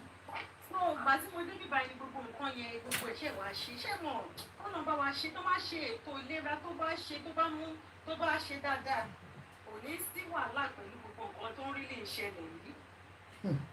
Ọlọ́run ṣàánú fún wa ẹ̀kọ́ tí mo ní láti tọ̀ nìyẹn. Thank you very much ma thank you ma. Nígbà táwọn ọmọ kéékèèké ń ta kidney láti jẹun tó ń ta kidney for their parents to live. Go on ma why not. Antibiotic yẹn jẹ́ mọ́ pé gbà táwa wà Nàìjíríà tá a bá ní fọ́ọ̀nù tá a fẹ́ jẹ́ kó wọ́ọ̀dìrì a máa ń lò. Bẹ́ẹ̀ni and anybody antibiotics is. Ẹ̀kún wa a máa lọ rà á. Ara àwọn kan tó ń ba kídìní èèyàn jẹ́ nìyẹn. Unprescribed medication. Àwọn kan kéékèèké tí yóò mójútó yẹn antibiotic especially ó lè damage kídìní èèyàn gba àwùlẹ̀ kan náà. So ẹ má jẹ́ ká jẹ self medication o nǹkan tí mo kàn fẹ́ GP nìyẹn kí Thank you n tó sis. Thank you sis. Fọlákẹ́, are you there ma? I am Cafe. You have been here. Do you want to speak? Okay, go on, Falake. Yeah, ma. Okay. Good evening, I am ma. Cafe. We talked first, then Falake will talk. Yeah. Okay. Good evening, ma. Yeah. Kalema. Ekalema. Yes, ma. Yes, ma. Aku Nishataro, ma. Yes, ma. Yeah, Sherry, in addition to what the last speaker has said, if I health sector, that is exactly what I'm trying to talk about. Our health sector is very, very poor in Nigeria. I'm in Nigeria right now. I've never been to abroad once, but I know what we are experiencing now in Nigeria. I know what we are going through now in Nigeria. During that COVID period, after that COVID, tons of pay come and gba vaccine, all those stuff. Àwọn kan máa gba vaccine. I mean, when they gba vaccine, they will now have to bribe the health workers. That's lè fi gba card. Kìíní ẹ̀dẹ̀ máa wọ new system. And nobody, ta ló fẹ́ yẹ̀ wọ́n lọ́wọ́ o? Nobody. Okay, just to be registered, pé àwọn gbà. Yes. Why tó fi ṣe Ta yẹn? ló fẹ́ yẹ̀ wọ́n lọ́wọ́ o? Because tó bá dé airport, tó bá no fẹ́ travel, tó máa ní ṣe ti gba Me too vaccine. know. So ta ló fẹ́ yẹ̀ wọ́n lọ́wọ́ o? Thank you, me too. And another thing, Sherry General Hospital, ẹ̀wẹ̀ tó bá mọ̀ pé ikú ọ̀tá òun fẹ́ yá. Ikú lọ síbẹ̀. Kábíyèsí o. Gbogbo àwọn loots yẹn, gbogbo àwọn loots, gbogbo àwọn kinní yẹn. Sherry, on my purpose, instead of them to admit that person, ẹ máa ní fine, tẹ́ bá ṣe test láti mọ nǹkan tí ó ń ṣẹlẹ̀. It's not bad, but wọ́n wá sọ pé káwọn èèyàn dúró ẹ wá fún wọn card ẹ tó ní emergency situation ẹ tún sọ pé kó dúró kó lọ tò ní ẹ wá sọ fún wọn pé kó dúró kó lọ tò, which is very, very wrong. That's why you see most people now pé wọ́n lọ sí private hospital now. Àwọn private hospital and ẹ máa ráwọn kan tẹ́ pé they are gynecologists. They are not specialists. They are just float the hospital. Of course. Sherry, this case happens to my This is pathetic. 13 years ago. I was told he had intestinal obstruction there. I took him to Randu Avenue, General Hospital near Surulere there. Kò síná ní ọjọ́ yẹn. Ṣé ẹ gbọ́ kò síná lọ́sibítù? My boy is not there. Kò síná. No light. We were told there was no bed space. Again, I begged that I will sleep on the floor with my son. Lati said, who is Ajoke? I am Ajoke. Who talked about me? Who is Egmon Adugo? I am Ajoke. Okay, go on, sir. Go on, ma.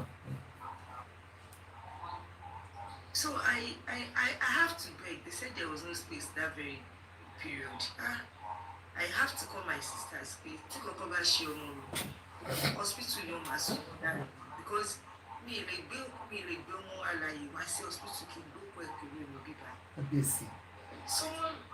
I now have to go to one hospital at Surulere. Someone said we should go there. I called our family doctor then. Now said the only pediatrician hospital that he knows is at Surulere. So I went to that hospital that very day. We were told it's a private hospital.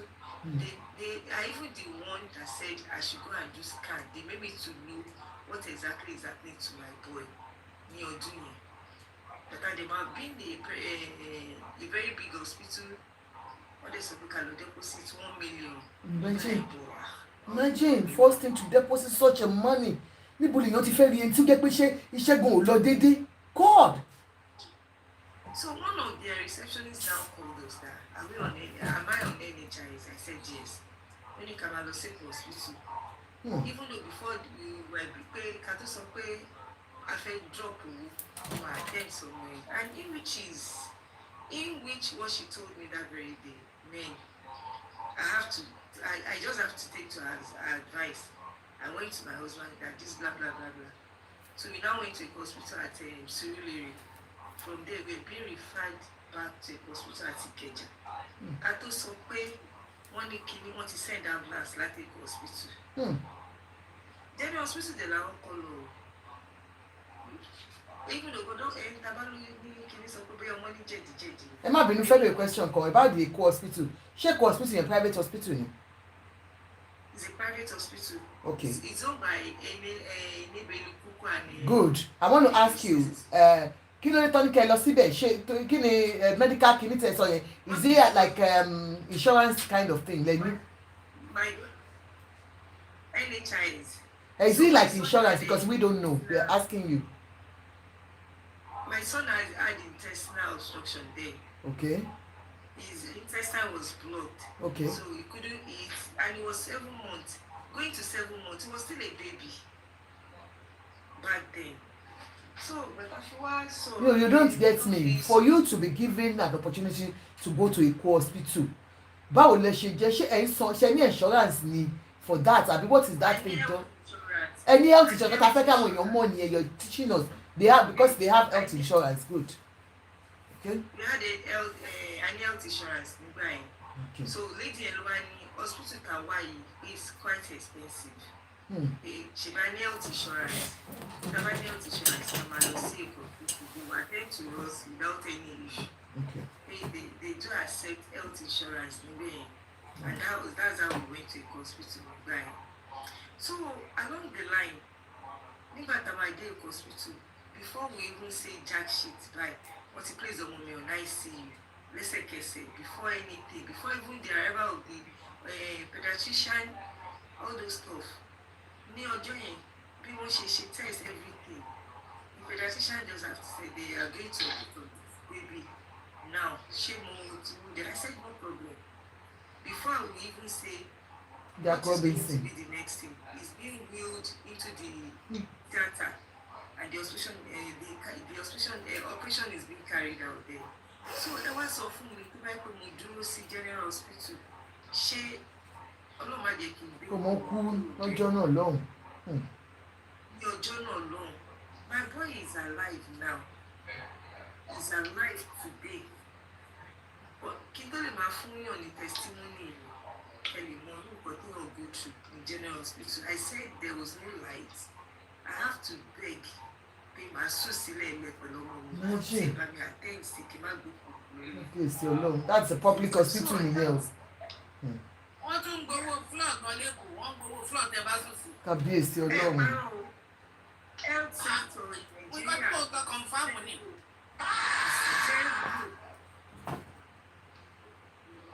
Zero. Okay, ma. Thank you for sharing your own. Mo fẹ́ bèèrè question kan lọ́wọ́ yín, Aunty Cafe. You talked about health insurance. How much does it take for Nigerians to have such health insurance, and is it monthly, and báwo ló ṣe máa rí? The one we are doing then is a yearly. So, and it all depends. The health insurance we have then was from work. Kò tó pé iṣẹ́ yín, all right. So, for healthcare. So, ọ̀gá ń lo diamond, àwa ń lo gold, so àwọn ọmọ ń lo silver. So, and it's a yearly payment. Okay, so it's because of the kind of job you do. Ibi iṣẹ́ yín, let's say that, or your husband. It's okay, thank you. So, an ordinary Nigerian anybody can just go for that, because we want to enlighten ourselves here. The Ilera Eco is available now. I think that's exactly what people are telling someone. The Ilera Eco, and that Ilera Eco, I want hospital to make sense. One General Hospital, Even with the Ilera Eco, you still have to go to General Hospital. No, mo ń bèrè ni pẹ̀lú Ilera Eco, ṣé èèyàn máa yí lọ sí General Hospital? General Hospital. Okay. General Hospital. I will find out from Lagos, because I'm very close to the power there, at least a little bit. I'm not very close, sorry. I'm a little bit close to them. I will find out about this Ilera Eco and how it works. You understand? So go on. Yes. So we only almost often pays that if you want General Hospital or any private hospital close to you, So even though the private hospital, Sherry go she were in general hospital, no, so now private hospital in Biba. Because of Kalo, or the corporate Muslim, their service is very, very good, but you're not to need you. One lady is dragging them on social media now, TikTok. Let's be 6 months or a year plus now. Antibiotics to phone. ló bá yé òun jẹ́. Antibiotics ni pé tó bá rí bóun ṣe rí nísìn. If I should have any issue, Jesus Christ. stress on ready. ẹgbọ́n nǹkan tó sọ wọ́n ní wọ́n fi torchlight wọ́n fi gba ọmọ I'm telling you to for real they use torchlight phone to take delivery of baby at health center in Akala Express Ibadan 2019 when there was no light. I was there myself. Wale Nisu, my God.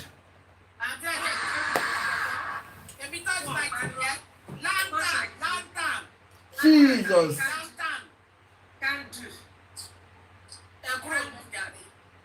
Ṣé wọ́n ráwọn méjì ọ̀wọ́n ní general hospital yẹn? Ṣé wọ́n pé olóyún ó yẹ kó máa pàmpà olóyún? Wọ́n máa kanra mọ́ wọn. Èpè ló sì máa ṣe fún wọn. Ló máa ṣe fún wọn seriously. I had my first child in Lagos Island. African Liberation mo ti gbé tẹmọ jẹ díẹ̀ máa bọ̀ lókè o. Ṣé rí tí ìgbà tí mo ti ṣe kinní báyìí èmi mo ìka padà sí private hospital jẹ́jẹ́. Yes sir. Okay, all right. Mo kàn lé wọn tí sọ. Ṣé kan tí mo sọ yẹn? Yes ma. Health sector in Nigeria is zero. Àti bẹ̀ wọ́n, àti ṣe gbogbo ẹ̀, we want this, we want that. Nǹkan tó ṣe ọmọ mi back then yẹn, èèyàn kan nígbà yẹn ní school àwọn ẹ̀gbọ́n ẹ̀, wọ́n máa kọ́ sọ pé tó bá ṣe pé owó àti kìíní ta ṣe, ó ṣe ọmọ ẹ̀kọ́ lẹ́gbẹ̀rẹ́ àwọn ọmọ yẹn dẹ́kun sí. Ó bá bẹ́ẹ̀ lọ. Thank you. Eshima, thank you so much for sharing your story with us. Thank you ma. Thank you. Next person. Abiola Olomo abi Taloku. I think àti Fọlákẹ́ lókù. Ma? Auntie Ajoke. Yes ma. You can bring me down, ma, if anybody wants to. Okay, that's fine. That's fine. Auntie Fọlákẹ́? Yes ma. Thank you. Auntie Kofi. Yeah. All right, ma. Good evening ma. Ekale ma. Everybody. Yes ma. Thank you ma. Yeah, I just want to share my own experience. Yeah, my mom died of cancer. That was 2022. Sorry ma. So I could remember them. Yeah, so I could remember them. But they were like, I can't imagine, okay, our in government hospital and there was private in government hospital. It was really sad because nurse So, but the experience was terrible. To see a doctor, to see a consultant, one new okay, fine, you need to go private. So we had to pay for consultation to see the doctor and all that. Chemo. Like 20 of them is like a reception. I have the pictures, I have the videos. Jesus. Everything. Maybe that's what that guy was talking about in that interplay. Chemo. Yeah, I have the pictures, I have the video of everything. One joke was sorry chair, like what want to say? Yes, so one baby, yes, okay. Yeah, so they were giving them drip. Yeah. So it was really sad. At a point that team condition won't get worse. The doctor had to be like, oh fine, could see space and all that. We can go to private ward. Yeah, she private ward or private clinic. So everything we used for her was private. Within the hospital, within the public hospital, ma. Yes. Per day we are paying 200,000 as at 2022. 2022. Yes. We are paying 200,000. And it's not even a private one. Oh,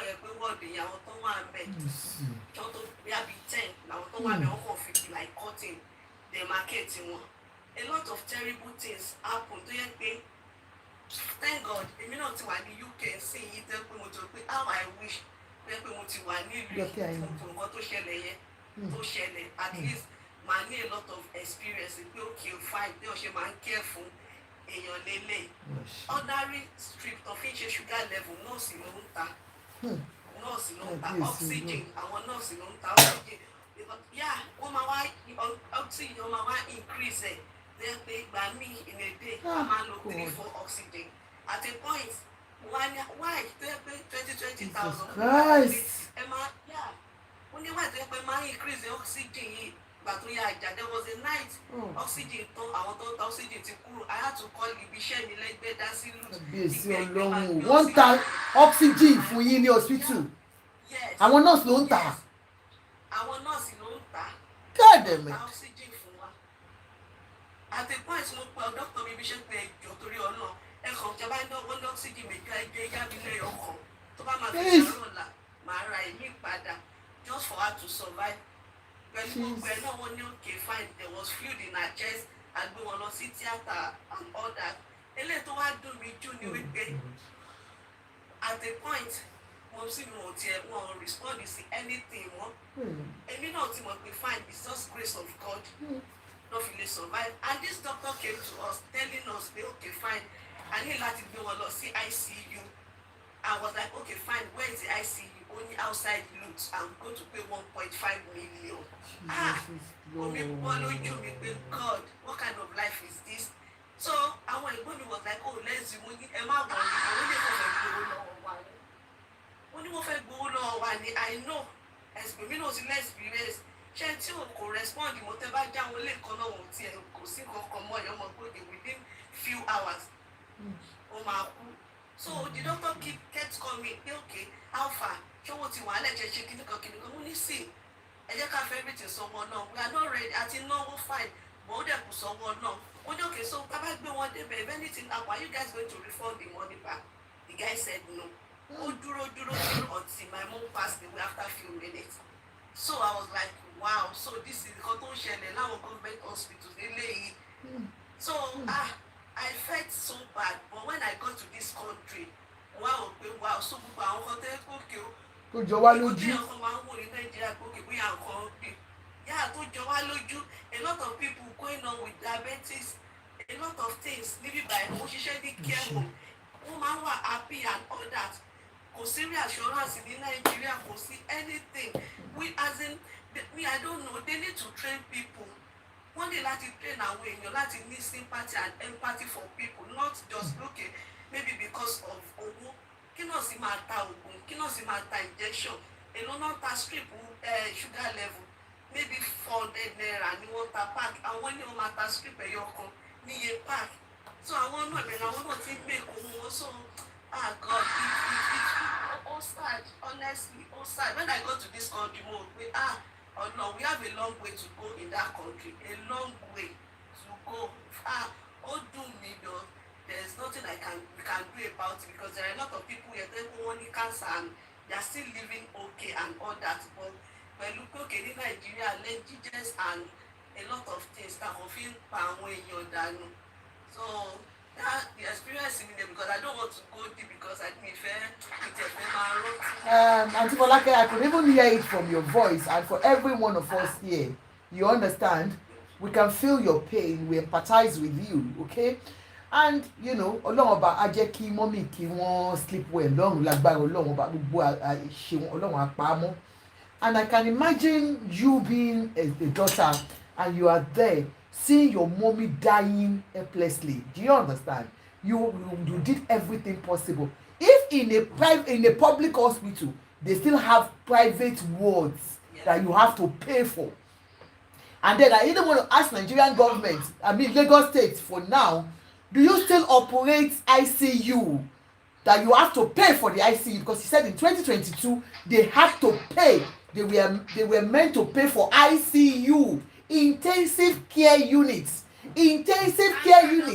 Emma Binuma 1 minute intensive care units that in every hospital here abroad that we all have it you understand unfortunately maybe fortunately when I was in Nigeria I was opportune to have grown up in a place where we used private hospital all through my father worked with Chevron And Chevron, we had our own hospital. We had Chevron Hospital where we had everything. So I was just one of those lucky ones. But what about those? Because I never used public hospital, even when I got married. Do you understand? So I never experienced it. So I wouldn't say much about it. But for a lot of Nigerians are saying it here now, that even that your hospital, the public hospital, that they had to pay for ICU 1.5 million naira in 2022. How much will it be now?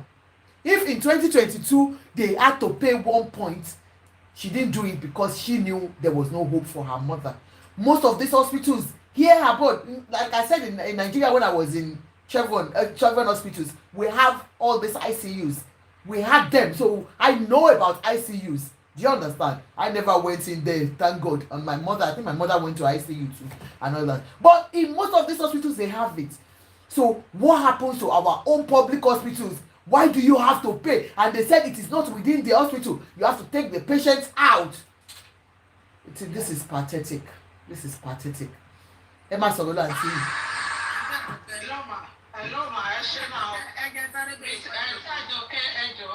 Emma bínú ẹ jẹ́ kí Queen sáré béèrè question. Queen fẹ́ béèrè question. Queen fẹ́ béèrè question. nígbà tó mọ̀ pé wọ́n yìí máa ní kọ́ lọ síbi oní 1.5 kí ló dé tán kọ́kọ́ ń gba 200 lọ́wọ́ wọn náà. That is our hospital for us. Because that's the only way táwọn náà fi ń jẹun. Okay, thank you. Ẹ jẹ́ bá mi àǹtí Káfí kí ló dé mo mute yẹ ọ́ mute kí ló dé. Ó yá ẹ kọ́ lẹ̀ ma, thank you ma. Good evening ma. Ẹ ṣe máa ẹ kú àtúntò mà. Yes ma. Ṣe rí Nàìjíríà ó ní ìdí àtúnṣe gan-an. Ọlọ́run á dẹ̀ ràn wá lọ́wọ́ nínú ìyàwó politicians làwọn tí wọ́n ń ba ìlú yẹn jẹ́. Wọ́n dẹ̀ fi ọwọ́ ọlá gbá gbogbo ènìyàn lójú. Àwọn yìí náà ló wà nídìí àwọn kidnappers and every other people. Ọlọ́run nìkan ló lè gbà wá. Èmi ti ní àwọn àìmọye experience, especially my children. I'm in US. First for me and second for me, they try to enter nursing school. Tí bá sọ fún yín pé àkọ́bí mi pass exam, second born àti ẹ̀mí result ẹ̀. Ní Nàìjíríà. We went to Lagos ní Island ni wọ́n ti ṣe exam wọn. Wọ́n wá sọ fún wa níbẹ̀ wípé kò sí assurance wa kó máa mú àwọn ọmọ wa nítorí wípé àfi tá a bá mọ àwọn politicians tá a mọ ọba tá a mọ honourables tá a ní gbogbo tá a bá ti mọ wọn ọmọ ò lè wọ school ò lè wọ school of nursing kò sí kankan náà ọmọ mi tó dẹ̀ wọ school of nursing wọ́n dẹ̀ ní ambition láti lọ fún nursing. Kí ni mo fẹ́ fàyàn mà nípa ọ̀rọ̀ ti health care yẹn General Hospital Ìkẹjà màá sọ̀rọ̀ nípa ẹ̀ màá dẹ̀ sọ̀rọ̀ nípa loot ṣẹ́ni General Hospital Ìkẹjà tẹ́ ọ̀ bá mú ọ̀nà wọ́n máa treat it badly. My senior sister they had an accident ní 2008 àwọn ọkọ wọn àtọmọ wọn ọmọ jábọ́ nínú mọ́tò ní spinal cord injury they rushed them down to they first rushed them to Ilesha General Hospital but there was no good caring so they now sent them to Shagam. From Shagam we now brought them to because ọ̀rẹ́ wọn best man wọn òun ni managing director àgbẹ̀ wọn bọ́ sí pé òun já tàwọn nursing so àwọn doctors I mean wọ́n ní láti pè wọ́n immediately they send an ambulance to come and take them to General Hospital Ìkẹjà. Jerry bá ṣe débẹ̀ báyìí in fact téèyàn ò bá mú ọ̀nà mo kọ́kọ́ sọ yẹn nítorí pé a mọ̀ ọ̀nà níbẹ̀ ni. The second one ọkọ mi lọ́wọ́ 2007 1997 ló sick a ní láti gbé lọ sí Ìkẹjà ìgbà tá a débẹ̀. UAC Ìbàdàn charges 250 per day for ICU. Oh my God. orí bench ni wọ́n tẹ́ àwọn ènìyàn sí tán ní kò sí àyè ní wọ́ọ̀dù. Bench. Bẹ́ẹ̀ ni bàbá kan orí bench ló wà wọ́n lè pass drip sí wọn lára. Orí bench. wọ́n ti gúnra wọn ní ọ̀bẹ. Wọ́n ti gúnra wọn ní ọ̀bẹ tí ẹ̀jẹ̀ ń gush out like this. Ó wà thirsty, ó fẹ́ mu mi, ó mí tí wọ́n fi ń mú ọ̀bọ ara bàbá yẹn kó ní temperature tẹ bá rí ó dàbí ọ̀gbà lọ́rùn jù ó brown jù. Òun lọmọkùnrin yẹn dà sílẹ̀ ilé tó bẹ̀rẹ̀ sí ní mọ́lá. They didn't attend to him. Ó dẹ̀ kúrò. Ó dẹ̀ ní ìdí omi láti mu. So omi tó fi ń mú ṣe ara bàbá yẹn kó ní temperature lórí bẹ́ẹ̀ṣì ń bẹ̀. Ó lòun máa fa kíní tírìpì yẹn tó bá fún un lóru. Ó dẹ̀ mú omi tí ní pocket tó fi ṣe ara bàbá yẹn. Jesus Christ. Àti àjọkẹ́ TikTok sọ pé wọ́n engage pẹ̀lú láìfù yín. Ẹ jọ̀ọ́ ẹ bá wa engage please. Ẹ bá mi please comment, type and buy gift please. Ẹ jọ̀ọ́ nítorí Ọlọ́run. At least we are saying something that can be beneficial to every one of us in Nigeria. If it is where they are fighting your gifting, ẹ jọ̀ọ́ please engage. Ẹ jọ̀ọ́.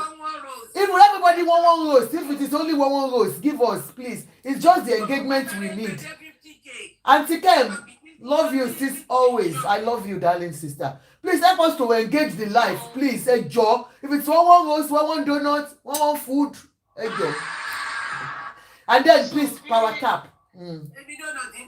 Fortunately, one of my sister was working in TV session. So mo sáré lọ síbẹ̀ nígbà tí jẹ́ pé orí bẹ́ẹ̀ṣì ọkọ̀ mi wà wọ́n ní wọ̀n sí wọ́n. Ṣé mo wí pé ọ̀rẹ́ ẹ̀gbọ́n mi tó wá síbẹ̀ ó dẹ̀ lọ sí wọ́ọ̀dù. Ṣé rí wọ́ọ̀dù tán ní kò sí space rárá, tán ní kò sí bẹ́ẹ̀dì rárá, sista bẹ́ẹ̀dì pọ̀ kò níbẹ̀. Wọ́n fẹ́ gbowó ni. Wọ́n fẹ́ gbowó. Ọ̀rẹ́ ẹ̀gbọ́n mi ṣẹ̀ṣẹ̀ wọ́n wá sọ fún wọn wọ́n ṣẹ̀ transfer ọkọ tèmi lọ sínú orí. Àyè ní ẹ̀kúnnú gbogbo bẹ̀ tí bẹ́ẹ̀dì ṣòṣì lọ. Tí wọn àfi tó bá ìgbà bribe tó bá ìgbà owó lọ́wọ́ ènìyàn wọn ní tọ́jú ènìyàn rárá ní gbogbo hospitals yẹn. And who is to blame if it is not government? Sister kan sọ̀rọ̀ lẹ́ẹ̀kan pé àwọn kan ta oògùn. Tí hospital bá ní oògùn ní ṣó yẹ káwọn yẹn máa ta oògùn. Tó bá wà available for everyone láti lò. Yes, but àwọn six opportunity láti máa fi ta oògùn yẹn ọkọ mi sì kì í sìn wọ́n ní kí n lọ ra oògùn àwọn antibiotics yẹn ni o. Lovely baby said how is that government's problem? It's because the medication are not available there. Some of them, they are not available. Yes, I have to run every time to Kenya, Bolude, Agege, to go and purchase all those medications. At the end, they will not use it. Shagamu, the same thing. Amara Ogunrepete, Wani Kalora, Abara, one treat Amara, they will not treat, they will still change the medication. So the Newton, my sister went there. She was sick. They did surgery. Imagine another medical negligence.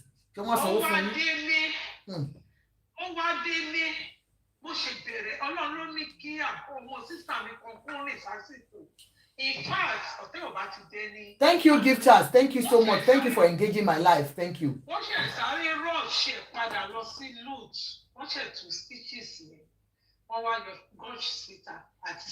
Lovely baby, you said we are the problem. Then come out and tell us what the government has done that they deserve our applaud on this platform. Come and tell us. I am not saying any come and tell us what the government has done for me to applaud the government that you are supporting. I am not saying that people are not the problem too. It is because there's no enforcement where there should be. Please, Doki, let me talk. Please, everybody, please allow me to finish talking. You understand? There is no enforcement. And they are not even putting the medication there. How many hospitals left you? Oh, Gunyesi Gongo, Tawo Yon Wanta. Somebody will pay for Gusibe no talk, how will Yonta? Kill the enforcement on share. And they can see people are talking about it. We want Ogunia hospitals. Kill the government is shaped by. And you tell me it is you people. Please don't come and give me that bullshit here. Emma Bino Queen, you can talk, man. So, Emma Bino, hold on. Queen Febby question come. Queen Febby question. Money go jogo je ka sáré gbé like yẹn dé 50. Okay. Ẹ bá a ṣe ẹjọ́. Yeah, go on. So àwọn oògùn tí wọ́n wá ń tà yẹn èmi dókítà ló máa ní oògùn yẹn a kò sọ́wọ́ nọ́ọ̀sì tó máa tà. wọ́n fi ṣe nìyẹn o kì í ṣe àwọn cleaners yẹn gbọ̀ngàn náà ní oògùn yẹn o. It may be doctor and that is how it is. Doctor máa ra oògùn bẹ́ẹ̀ nírú oògùn yẹn nínú hospital torí pé gọ́ọ̀mẹ̀ntì ò supply wọn. Doctor ti mọ àwọn oògùn yẹn wọ́n wá kó sọ́wọ́ àwọn cleaner. Àwọn cleaner tí wọ́n lọ́ máa fọgbọ́n rán. Ipe kó bá wọn máa ta oògùn yẹn. Wọ́n á prescribe ẹ̀ àwọn náà ló máa direct wọn lọ sọ́dọ̀ ẹ̀ tí. Lóde tó máa ta. Bẹ́ẹ̀ni. Sake oya. That is how they have been doing. So in fact, I don't know what God can help us to do in that Nigeria because bí inú yẹn ṣe dáa tó ń ṣọ̀kú wà láti fún oyin. In fact, àwọn gọ́ọ̀mẹ̀ntì wa they are wicked. Tó bá jẹ́ pé a lè rí ènìyàn ọmọ kékeré kan tó jẹ́ pé ó lè pa gbogbo àwọn olórí burúkú senators gọ́ọ̀fúnmọ́ náà gbogbo ẹ̀ president kó pa everybody bó ṣe ṣe ní ẹgbẹ́ ní Ghana ló kó gbogbo wọn jọ ló dà wọn ló gbé pápápápá ló pa wọn dànù. Ó pa gbogbo wọn kọ́mọ yóò tún wá bẹ̀rẹ̀ àti ọmọ jáde secondary school ó jáde ẹ̀yà institution ọmọ mi orílẹ̀-èwe lọ oríṣẹ́ṣe ó apply mascom ló lọ fún oríṣẹ́ṣe and class photography lánìkó ló máa ṣe because it's part of his job. Ó ṣe náà ṣé nǹkan wà bẹ́ẹ̀. Àwọn wà ní US àwọn àbúrò wọn wà ní US àwọn méjì wà ní Nàìjíríà we have tried a lot there is no way. Èmi kan fún ara mi tí mo bá yín sọ̀rọ̀ nínú Amẹ́ríkà tí mo wà in fact ẹni tó sọ̀rọ̀ nípa Canada lẹ́ẹ̀kan I wish to be in Canada or the UK than this country I'm dying. Hey God. Ẹ ti inú ìlú ìyá kan sọ pé Amẹ́ríkà náà ní Amẹ́ríkà. Owó tẹ̀ ń san.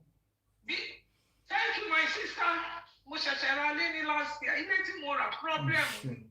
The reason why I say ọlọ́mọ ìjà kó jẹ́ lè problem ni wípé ẹni tí mo rà nǹkan rí tí o mọ̀ nípa nǹkan mi ìrèyàn put me through ẹni tó dẹ̀ bá mi ra ọmọ Nàìjíríà náà nípa sọ fún yín owó tí mo sọ jẹ́ nira fún mi láti February láti April mo ti sick tí mo ní backache sciatica rí. Bóyá máa fẹ́ ṣiṣẹ́ lọ. Kò jẹ́ kí n lè ṣiṣẹ́ àwọn egungun ẹgbẹ́ mi yìí nígbà tí mo bí last month ní 33 years ago òun ló ti sọ pé ó yẹ tí wọn ò ṣe ní hospital torí mi ò lè rìn gbà yẹn náà. Critical pain by the right hand side. At last they did it tó jẹ́ pé mo dẹ̀ rìn padà. Bẹ́ẹ̀ níbí yìí sì torí atẹ́gùn nítorí òtútù lórí gbogbo to come back. Okay, mo lọ sí hospital tí mo lọ torí ibi iṣẹ́ tí mo ti ṣiṣẹ́ àmì carer. Ẹjọ́ máa state wo lẹ wà mọ́. Philadelphia ni mo wà. Ẹjọ́ máa yẹ hold on. She applied for the Obamacare is still like on now. Thank you, my sister. Yes, hold on, ma. It's still on now, and there is the one that I normally advise people to get. What you are going to be paying every month is going to be $50. And Joshua, if you want to suffer from me, you can cost me. Yeah, we follow me, see. Me, the link here, my buying the link, I don't have it. One for me, follow. The message is okay, can it be type?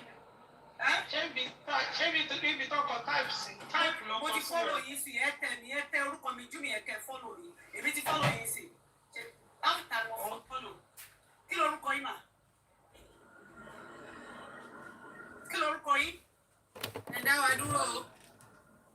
Kí lorúkọ wọn ṣé àwọn ni Abíọ́lá Ọmọlá. Okay, ó dà kan ti lọ fún next person kó máa sọ̀rọ̀ lọ àwọn ti sọ̀rọ̀ tán. Next person. Àwọn ẹ̀yẹn follow wọn kẹsàn hello sí wọn àǹtí àwọn lọ́wọ́ àdìsálẹ̀ yìí Abíọ́lá Ọmọlá Ọlálà or something. Ibo ni máa ti follow wọn mo máa rò pé bí fóònù ìṣoṣo bí. Ó dà pé wọ́n ní ìrìn TikTok àmọ́ TikTok. Èmi ti follow yín. Wọ́n lè má mọ̀ TikTok lò. Ẹ kọ follow back ẹ lọ sínú inbox wọn. Ṣé bẹ́ẹ̀ ní ẹni green card abẹ́ẹ̀ ni? I'm a citizen. I'm a citizen. Thank you very much. Eshe, thank you, Auntie Jumi, for coming to our aid. And like, this is just important for us that we are here to help ourselves. Anybody to buy information is power. So please share it so that people can understand what they need. Thank you very much, Auntie. I wish you all the best. It's because our country is still not working. To buy luwa dani, ìyá àgbàlagbà ni ma wá sí bàbá ṣiṣẹ́. To buy wọn ní choice because wọ́n ti ra lé. If not, wọ́n gbalé lọ́wọ́ wọn. God bless you, ma. Ọlọ́run á fún yín lálàáfíà. I think Doki wanted to talk. Doki. Ṣé Doki ni next person àbí who is next person? Yeah. Àǹtí Àjọkẹ́ ọ̀rọ̀ bọ̀dá yìí gbóyìn gan o. Ẹ wo bẹ́ẹ̀ ṣe sáré lìn. Ogogo ọ̀gá mi ni o. Mi ìsún ogbò mi o. Òun mo ṣe ń sọ ní gbogbo wa kájà fún good governance. Ká má ti torí pé àmọ́ president àmọ́ kinní kan. Èmi lè máa enjoy ẹ̀. Ìwọ lè máa enjoy ẹ̀. What about those people that do not know the president? Exactly. Thank you, ma. Oya. Doki. Gentle soul rest in peace. Amen. Because he's a disciplinarian and but I saw last time. Me, I already know that he was going to go. Because it's just stage 4, then the kind of reports to about stability already at that time, but me do pay along with pain too much pain. He has got to rest because one day everybody will go. That's 100%. Everybody will go. It's just time difference, and it's a reminder for us all. And lovely babe, doctor. Lovely babe. Honestly, I don't think you're feeling the pain of Nigerians. Honestly, maybe God has blessed you. You are abroad. I know it is painful. Nigerians are not. You are saying you are fighting for them. Let me talk to people like lovely babe. Let me talk to them. I don't know. You don't need to stress yourself. You see, anybody, anybody to blame Nigeria, I get my point. No baton. Because a lot of you don't know the pain of the doctors and the patients and how deteriorated the systems are already. And you don't know that all the politicians, they go and spend thousands of pounds, thousands of dollars in abroad on just check-up. They don't do check-up in Nigeria. They don't do check-up in Nigeria. Check-up last time, from my LD, check-up. They don't do it in Nigeria. Money issues. There's this guy called MC Always. The guy now is on social media. You're aware of cancer, you know. Lagos State. I want Lagos State. Machine company lower. Machine company lower. The people are the problem. Because we go to that level, people will not learn. They don't know what to see. They don't know what not to see. Is the people who say on that say, see, let's follow Nigeria healthcare. Òun mo ti kọ́kọ́ fi play bí by doctor. Òun mo play fún wa nígbà tá kọ́kọ́ dé TMC yẹn. Tó ní one radiographer in collaboration with a private clinic. Ní Lagos State, sorry, Lagos State, not Nigeria. Yes. Yeah, ní Lagos State. Go there. I made a comment. My comment has gone to over 200 likes. Because money people, actors were torí pé people no wà ní APC, torí pé jẹ́ Yorùbá ló wà lórí ìtẹ́. Iṣẹ́ kí wọ́n come out pé àwọn pé àwọn ara wa la wà ń bẹ̀, but kẹrán àwọn ara létí wọ́n ti jẹ dòdò wọn lè so dòdò mọ́. Because kò sí kan wà bẹ́ẹ̀ kẹrán àwọn èèyàn létí. Àwọn ṣẹ́rí èmi ti rí èèyàn tó kú nípa pé wọ́n mú lọ dáadáa ní tátàrí. Kò yí àwọn èèyàn kan tó wà Nàìjíríà, kò yí àwọn èèyàn. Ní àwọn let's leave Lagos alone. Púpọ̀ náà àwọn tó wà lẹ́kọ̀ọ́ ló ṣe lẹ́kọ̀ọ́ wọn wà ní Sango Ọ̀tà wà mú ìwé bàfọ̀. Púpọ̀ náà àwọn tó wà láìpẹ́ ìwé bàfọ̀ lọ́kọ́lé sí Sango lọ́kọ́lé sí. Èmi ò kì í straight doctor àwọn tẹ́yìn. Mo ti rí ọ̀dọ́ ẹ pé You this lovely baby, I'm fẹ́ fún mi 1 second. I'm gonna block your heart. You are an evil near. Talk about Kobe, I will block you down. Can't tell the talk about block. Why are you? Get off from this platform. We don't need evil people here. And you tell me, but we're not. Get off from this platform. I'm gonna block his ass. ẹ kàn mute wọn wọ́n lè jẹ́ pé ẹ mute. Go on. Sherry, me, ẹni tí ò rí èèyàn tó pàkìrì ni. Èmi yóò kọ́ ń wo àwọn èèyàn tó yẹ. Me, personally, as a doctor, if you blame the Nigerian citizen as a cause, because you don't know what is happening in Nigeria. Some of you are not even in Nigeria. You don't know exactly what is happening.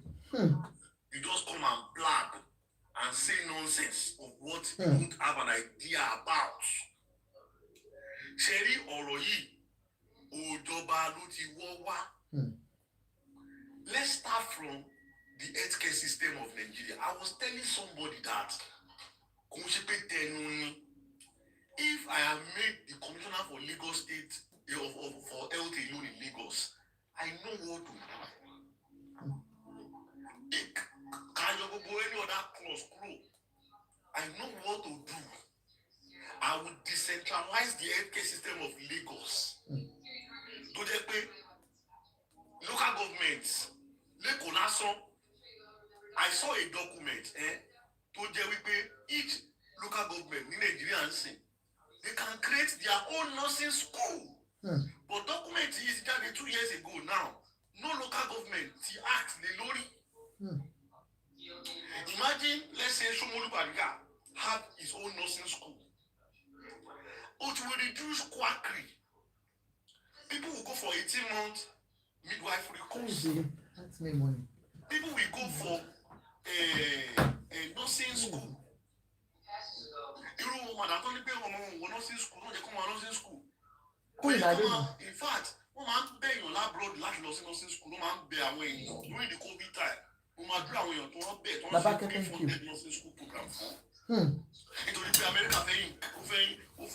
you. All their seniors, they are covered. Sherry, Nigeria has everything to prosper as a nation. Nigeria has everything to work well. The problem is that one man at the head of leadership believes that London,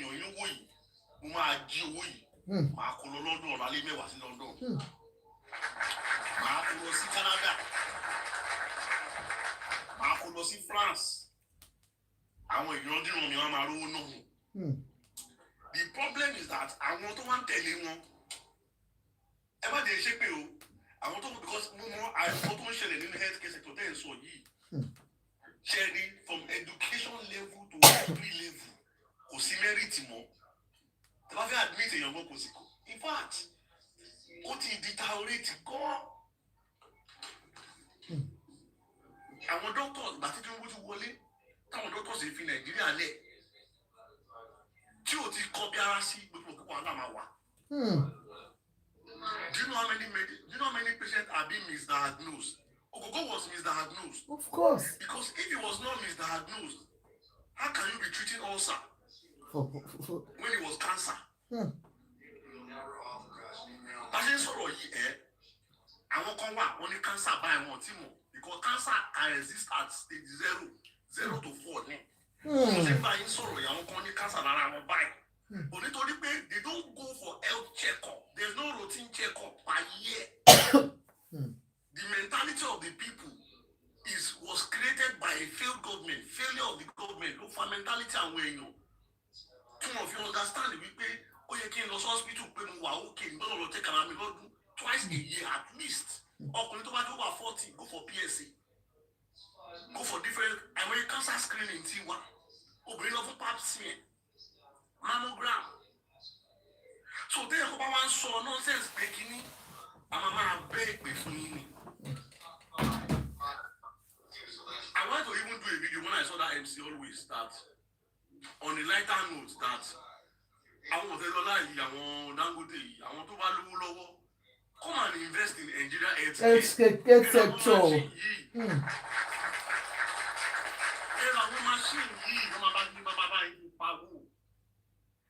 Invest in healthcare. Nigeria has a good population, over 50 million people. Let's invest in healthcare. They didn't give our university rishi. But Doki, can I ask you, Toba invest in it? Nigeria is not yet a productive country. That I want to ask you, sir. I want to ask you a question. Toba invest in it. Nigerians still need money to go and access it now. That's what I'm saying. And there's no money. The reality is that if I made the commissioner for health, Leku, and he create does no healthcare, he said, nǹkan tí ò yé àwọn èèyàn ọwọ́ àwọn olówó náà la máa ti gbà fún àwọn aláìní. And they máa gbà through iṣẹ́ náà ní iṣẹ́ ṣíṣe ni. How to maintain it? Maintenance in cost. We will create what we call a voluntary register for them. The government is not, yes, that's how to maintain it. We come up with a sustainability plan, a sustainability design that will work for all. But you are very correct. If you go to the government will work on strap. Thank you, Yabi. Common division, they were in there. But it will create jobs for people. It will help the minorities. Look at our seniors. Sherry, gbogbo àwọn àgbàlagbà wa tó ń kú ní 60, 60, 70 lè kọ́ máa kú, 60 lè kọ́ máa kú. Ikú Ọlọ́run kọ́ ló ń kú. Ẹ jẹ́ ká sọ òtítọ́ síbi tó lọ wà. Ẹ jẹ́ ká change the mentality wa. Let's change your stop thinking like mọ́mí ẹ̀ tó kú, dádì ẹ̀ tó kú. Ikú Ọlọ́run kọ́ ló kú. Ikú neglect ni medical negligence ni. Àti owó lè wà látọwọ́ ẹ̀yin alábàágbé wọn. Ó lè wà látọ̀dọ̀ àwọn dókítà àtàwọn elétò ìlera. Ẹ jẹ́ ká máa sọ òtítọ́ síbi tó lọ wà. Tá bàbá yà máa sọ òtítọ́, ibo la fẹ́ gbọ́ òtítọ́, ibo la fẹ́ gbọ́ òtítọ́. Tí o la fẹ́ máa ṣáìdì àwọn pípù yìí tí. Ìjọ la fẹ́ máa ṣe lé ìdá. Kò kàn mí, ó máa kan ara rí ẹ̀. Kí là ń bá ká gangan? Kí là ń bá ká? Mo wà lábúrò, ó máa kan tó bá ó máa kan cousin, ó máa kan nephew ẹ̀. Ó máa kan àwọn tó mọ̀. Because I don't know what is wrong. I was speaking with, imagine see, healthcare, ó lọ fà. Àìmọ̀ ọ̀tọ̀ ní fake drugs. Ọ̀tọ̀ ló àwọn pápọ̀pọ̀. Ogun Korodu, ogun Jẹ́dẹ́, ogun Mushi. Ọ̀tọ̀ làwọn abá ogun. Sherry, ọ̀rọ̀ medical ó lọ fà. In terms of the personnel, ọ̀tọ̀ nípa ọ̀rọ̀ personnel, ọ̀tọ̀ ní ọ̀rọ̀ àwọn òṣìṣẹ́.